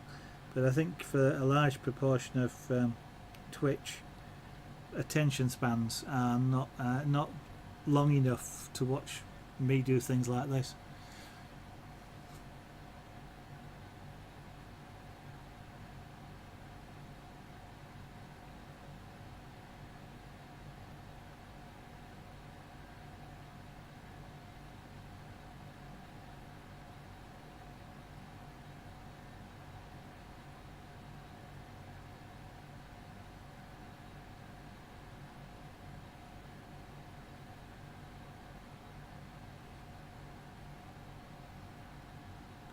And it's always a little bit of a wonder when somebody will say something like, "Can't you do it faster?" It's kind of, are they a troll, or do they really think it should be faster?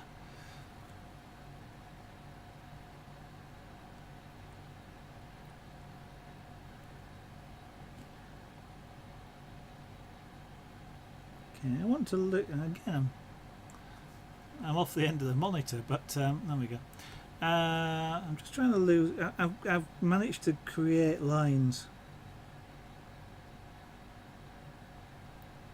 which I really don't want, because if I'm not careful, lines tend to indicate a shadow, and I don't want a shadow.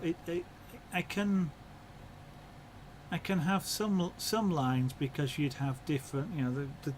This is savanna. Grass will be in different. Langu 357. Thank you very much for following the studio. I do appreciate you and everybody else who does that. Thank you very much. Yeah, we'll have different patches of grass. Some will be bare. Some grass it'll be different grass or scrub, and so you'll get patches. And so some areas like this, if you like, is a bit like a patch. It would be okay. This is part of the decision-making process for a pyrographic artist. It's things like, is that okay? Does it look okay? In terms of the context of the picture, is it acceptable, or do I have to do more work on it, and things like that.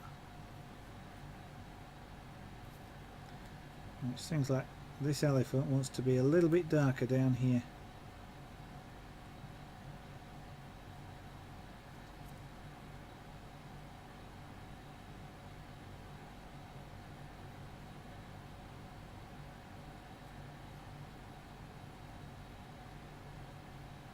So I just darken up that edge a little bit, so that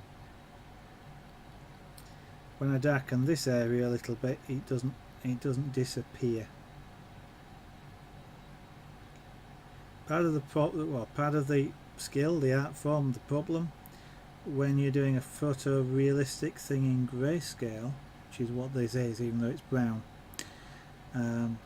or I guess you could call it monochrome, is that you can lose the edge of the whatever it is, in this case the elephant, like here for example. Just this area here, as I darken underneath it, which is the grassland at the other side of the elephant, you'll start to lose that edge. You start not to be able to see it, and unless I can make your eye believe that there is something there, which might be, for example, there's a line coming this way and you can see more of the jaw here, so your eye naturally follows the curve, for example, so you see something that isn't there, then what I've got to do is make one or other of the bits have a contrast, one of them darker than the other, so that you can see the line between them. But part of the challenge sometimes is you don't actually want to make one of them darker, and so you're always playing a game of just how do I make this stand out, or at least be visible.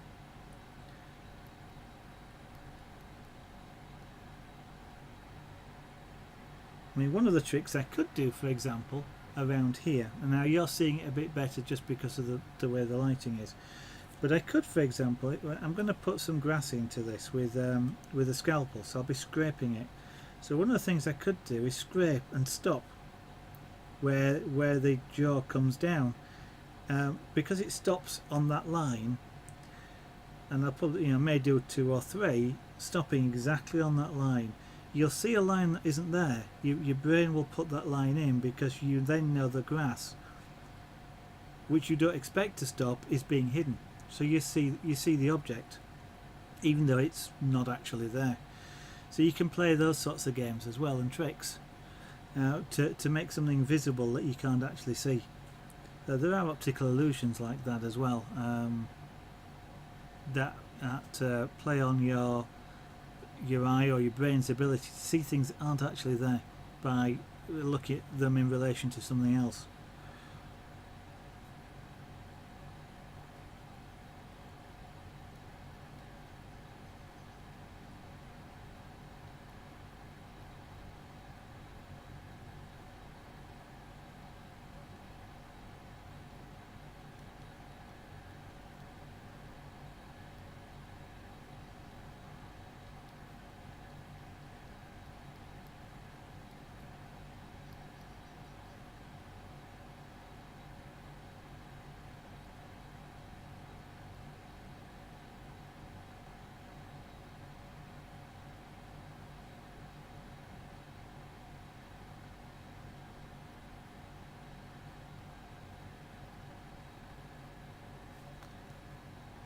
have to remember not to work too close to the edge of the desk.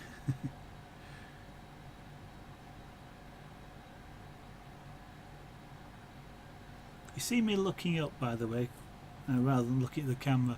What I'm actually doing is I'm both watching my outgoing stream, and I've got a copy of my stream coming back, so I'm watching myself. Both of which are quite useful, because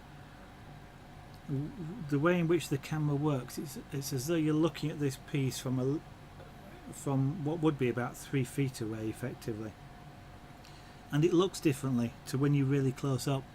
So what I am doing is I'm using my outgoing stream in a way that you might use a graphics tablet, where you're using a pen down on the table, but you're actually looking at something on screen, because it's letting me look at it from about 3 feet away, and I get a different perspective, and I can see things a lot easier. Like this area just around here is a lot lighter than other areas around here, which when I'm looking from the angle I am here and this close, I can't really see that.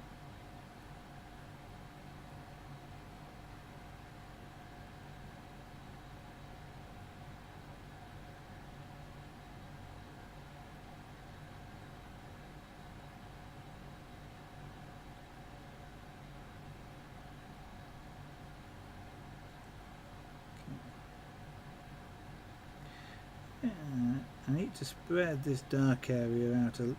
Well, I need to thin it out. Again, it's still got a really quite a harsh edge. I'd like to thin it out a bit better. I'm not looking at it as a whole piece. This dark edge isn't too bad. If you sort of look at reference pictures of sort of almost dark on savanna or grasslands, stuff that's really close to you does sort of have that sort of dark band. Sometimes it will be a really subtle graduation all the way across, but quite often you do seem to get this banding or sort of banding effect quite close on. It's almost as though, because well, I guess I'm going to be what, about 7 feet, 8 feet tall, effectively here, looking at the position of the elephant.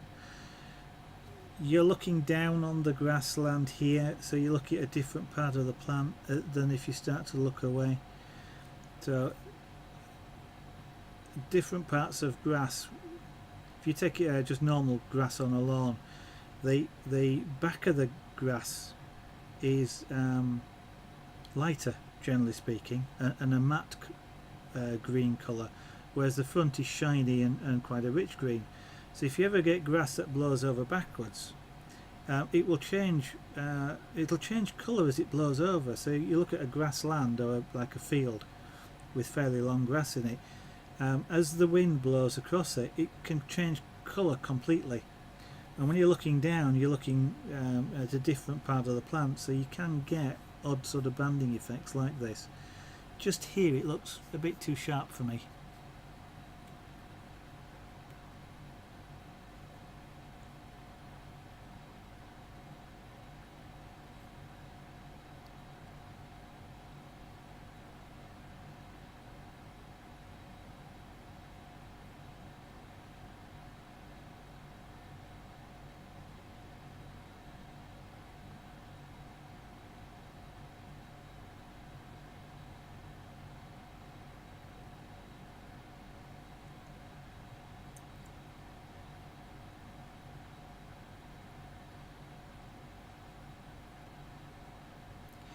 Even though I've been doing pyrography now for somewhere like about 4 years, I still have a strong tendency to treat this pen like a pencil, in that if you go fast with a pencil, you cover an area a lot quicker. It doesn't work that way in pyrography. You cover the area, but very lightly, which isn't the case with a pencil. I know you can press harder with a pencil. It doesn't work that way with pyrography. I'm still treating it like a pencil. I have to consciously slow down. and keep it in frame.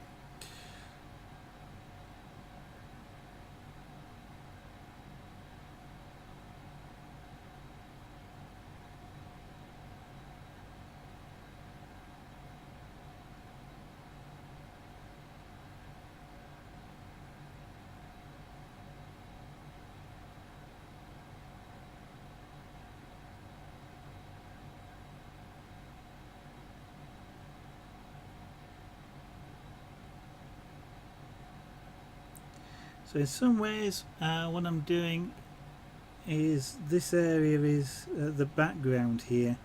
I'm kind of doing what would be a finishing stage. I'm balancing it out a little bit. Not quite at the finishing stage of it, and as I say, I'm going to put some grass into it by using a scalpel and scraping, and then I'll go back over that area with the heat tool in order to change the colour, because when I scrape it, it'll be white, or it'll be wood coloured, which you'll treat as being white when you look at it. And savanna tends to be dried grass, unless it's just rained, but it tends to be dried grass, so I want brown looking wood grass rather than white. So there is still, you know, work to do on here. I'm not quite sure that this darkness goes quite up enough in this area. It's not bad because I've got, accidentally, but it's what I wanted, I've got a circle of sorry, it's curved.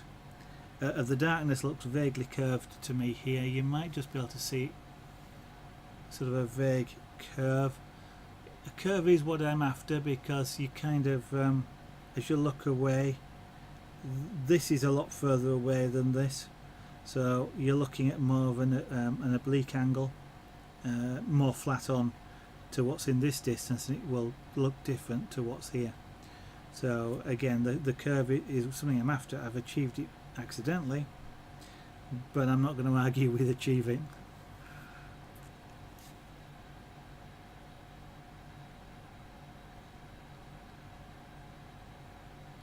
Which is why I want this bit to be dark. I'm not so bothered about this up here, but this area down here, I said I wanted darker, because again, it's a lot closer to me than that is.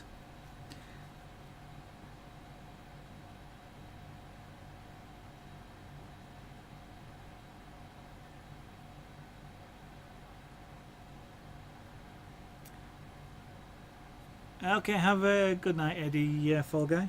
Thank you for dropping into the studio tonight, and I hope you have a pleasant sleep, and it's cool enough to have a good sleep. Thank you again for dropping in.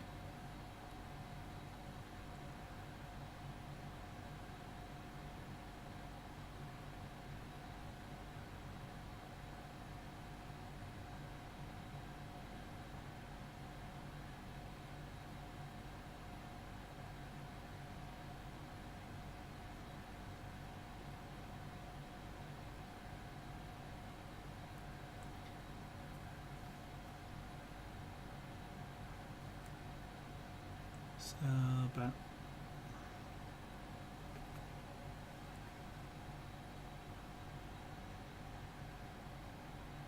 okay, what I was just doing there, by the way, is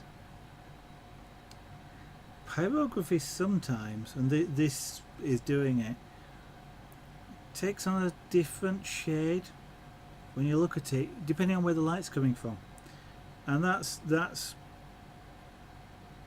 to do, I call it tooling marks, but it's to do with sort of the direction that you've moved the tool, because one of the things you're doing, it's a bit like I guess ironing crop circles. You're sort of pushing the surface of the wood down in a particular direction. It becomes slightly shiny, so depending on the angle you're looking at a shiny surface, if it's tilted up slightly, for example, like this. Stephen 2013, thank you very much for following the studio. Fantastic, thank you. I appreciate you doing that. That's amazing, and thank you very much for the compliment. What was I saying? Oh yes, I was talking about sort of the angle. So if instead of it being flat, if it's tipped up like that, for example, and the light's coming down here, then if I look over the top of it, I'm going to get more bouncing back, so it will look lighter than if I look to one side, because the light will bounce over my head, so it'll look darker. And that's what's happening here, for example. You may not see it if I just turn the piece a little bit, but I'm looking at various areas, and as I look at them from a different angle to the camera, they sort of change colour. I mean, I can see it happening. There's a very small area just here, for example, which if you just look at that and I turn this, you'll start to see a line go through it. So that there now appears to be a light line through that area. It's just the way the light's bouncing off it. I'm not doing it on purpose, by the way. That's just the way it's happening, but I am sort of wanting to look at that, because if this was to be on a wall, for example, and the sunlight's coming from a particular direction, I kind of don't want it to stand out looking as though, hey, you've missed a bit. Just because the light's coming at it from a different angle. So it is quite useful as well that the camera is seeing it from a slightly different angle, as you can well, you can't see, but it's just tucked. I'll just show you. Camera's tucked just there. But it's also improving the contrast a little bit, so I can see things a bit clearer. So thank you very much, Stephen. Sorry, Stephen 2013. I don't know if you want me to drop the 2013 or you're okay with it, but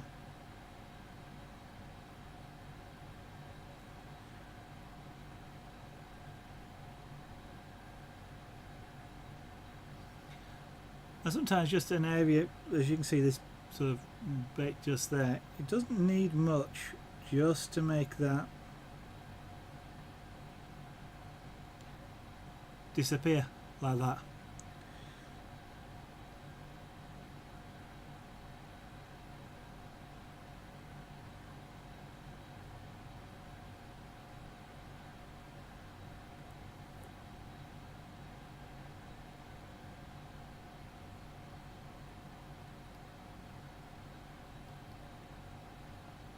Now, because this is intended to be sort of savanna and grasslands, I can afford to be a little bit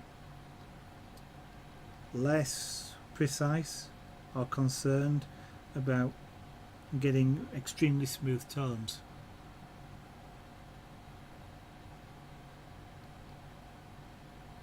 Which helps, because again, extremely smooth tones takes a lot of work. So as you see now, that very little work, and that what apparent line there has just vanished.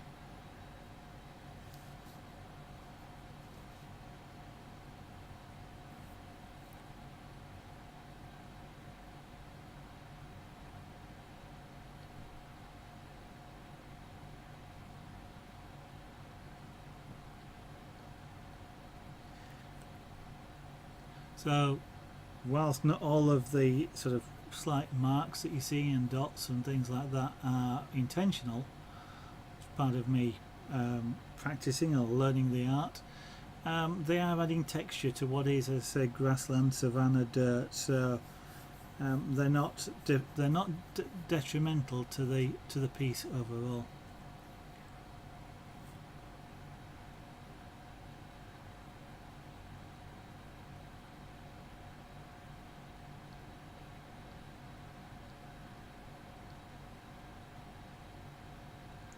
It's what I guess Bob Ross would have, for those that know him, would have called a happy accident.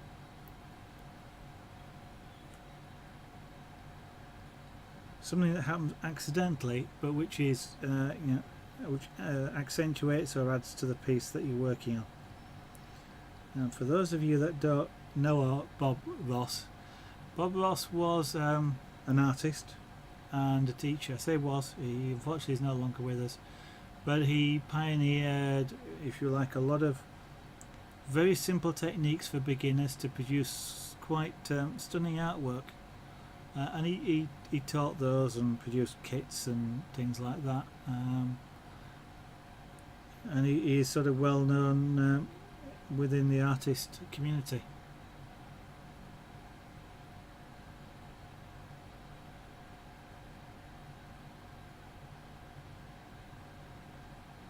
And quite a few people know little sayings that he had, happy accidents, and a lot of his sayings I recognise, but I can't think of at the moment. He had one for birds, for seagulls, that you tend to just do like a tick, and I can't remember what that was. I'm kind of making it up now, but it's kind of like happy little birds, because it's a bit like a smile. Yeah, so you'll be familiar with him, Theme Hospital. I'm assuming you watched some of them as well, or rather than just being told by your dad that he watched them all. But it's amazing how his techniques, they're simple techniques, but they can produce some really, really good results. You can even use a lot of the techniques in other things, like electronic art even, or with a pencil sometimes. That one I keep remembering is his way of creating mountains, which is really just a palette knife and scrape, and snow-capped mountains is a palette knife on the back edge and scraped down, and things like that. Just producing really beautiful things quite simply.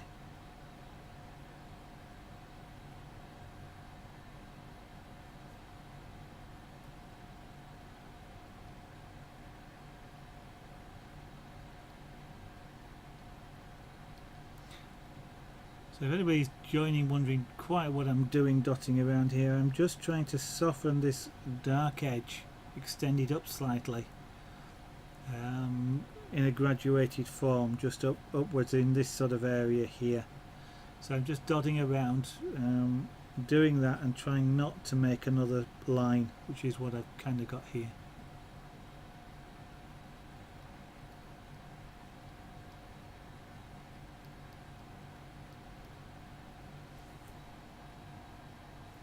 The temperature is finally starting to come down here in the studio. It's now 26.7 degrees as opposed to 27.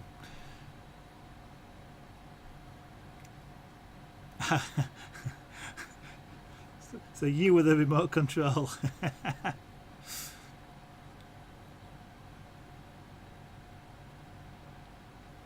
That was one of the nice things about his artwork.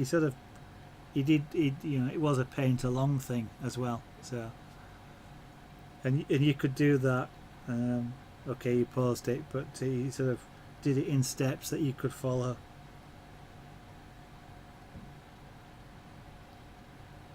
He didn't sort of tell you the techniques and then here's one I did earlier. He actually did it on the videos, and you actually got to see how he held the knife or things like that, which is all sorts of stuff when you're learning you don't quite know.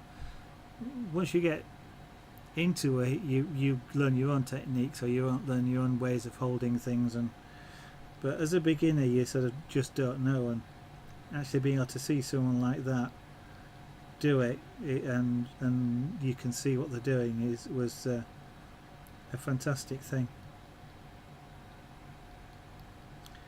I actually have a Bob Ross acrylic, I think it's acrylic, it might be oils, kit somewhere around.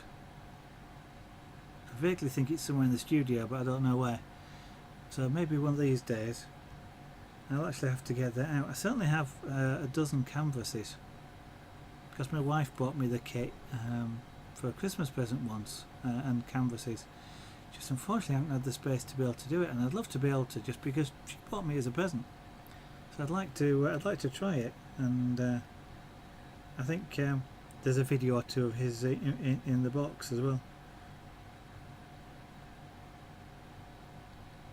So whilst I couldn't broadcast the video, one of these days we may get to do a Bob Ross kit together.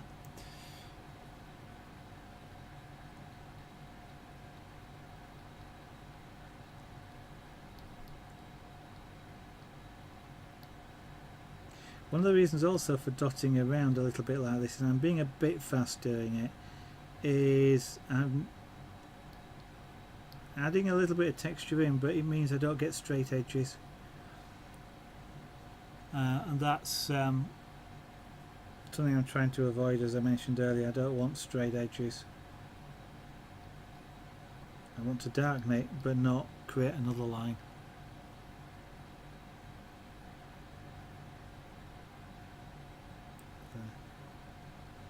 Okay.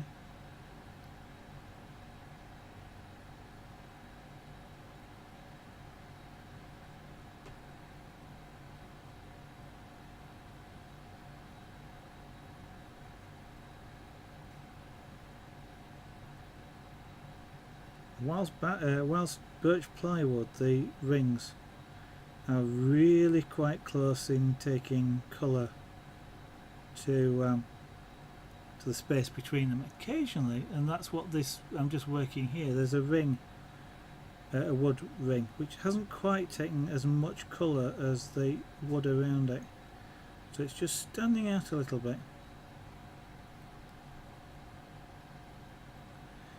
Okay, well, I've just seen what the time is. It's now 10:15 in the UK, and I normally stop the stream around about this sort of time, just depending on what I'm doing. And I think I've gone, I've done a reasonable amount tonight. I think it's a good enough stopping point to leave it until tomorrow, when it's really just more a case of doing more of what we've been doing tonight, which is sort of making this background area look right. Can't really say that it's not what it is about it that's not right. It just doesn't quite look correct to me at the moment.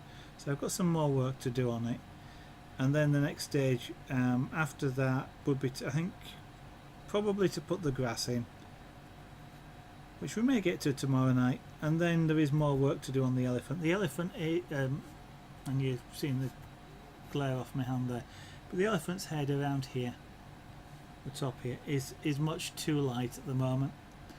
Given that we're into sort of a dusk, and even though the sun is more or less pointing directly at him, it's still much too bright. So this area does need to darken down. We left it until I'd put background in because it gives me a better feel overall for the shading that's in the piece. And I can then adjust that area to match what I perceive the background is looking like. But as I say, I'm going to leave it for tonight. I'm going to hopefully take the opportunity to be a little bit cooler without the pyrography machine turned on, to have a nice ice cold drink, and hope overnight it's either going to rain extensively or at least cool down, because it's really warm here in the UK, in Yorkshire. And so I would encourage anybody who is watching and isn't following me to do so, like we've had a couple of people do so already tonight. Langu357, thank you if you're still watching for following, and Stephen2013, thank you also for following this evening, and of course anybody else who is watching that is already following. Theme Hospital and LMC, I think maybe you're following, but whether you're not, okay, thank you for watching anyway. If you would like a Twitch notification when I go live, I shall come back to that in a minute, Stephen. If you'd like a Twitter notification when I go live, you're quite welcome, of course, to follow me on Twitter. The details are below the stream window. They'll also be on the end plate in a moment, but it's simply at Zaraganart. And as I've taken to saying these days, I tweet when I go live, not when I have my breakfast. So you're relatively safe from spam on Twitter. And if you just simply would like to try and catch me on my next stream, which will be tomorrow night, I generally stream from around 2000 hours, 8 PM in the UK, which is 1900 GMT at the moment. Or if you take a look at the clock on your PC, tablet, phone, and subtract about 2 hours and 20 minutes, that would have been 8 PM in the UK that time tomorrow. And each night I do tend to stream 7 nights a week. Obviously family events, etc., do occasionally stop the stream, but generally 7 nights a week. Now then, Stephen, you're from Lancashire, the War of the Roses. You're one of from over there, over the border. I'm surprised you haven't moved into God's country by now. Sorry, folks. Those that might not know, it's well, I guess it's more of a joke these days. But of course, literally, the War of the Roses was between Lancashire and Yorkshire. Yorkshire being the white rose as a symbol of the county, and Lancashire was the red rose. So that's the War of the Roses. And it's kind of, I suppose it's kind of an in-joke almost, but I don't think there's anybody in either Yorkshire or Lancashire takes the War of the Roses as being serious these days. Everybody, of course, generally thinks the county that they either live in or were born in is the best one in the world, so it produces some interesting discussions sometimes. So we're just potentially just over the border there. So I hope, Stephen, that you're getting some cooler weather as well, because it can be quite unpleasant, especially if you're up close to the Pennines. And of course, Yorkshire's been quite hilly as you get up into North Yorkshire. It gets some interesting weather. But anyway, thank you all. Hope I'll see you again on a future stream, or certainly tomorrow night, where we'll be doing some more pyrography. Thank you for watching, and we'll see you again. Bye bye.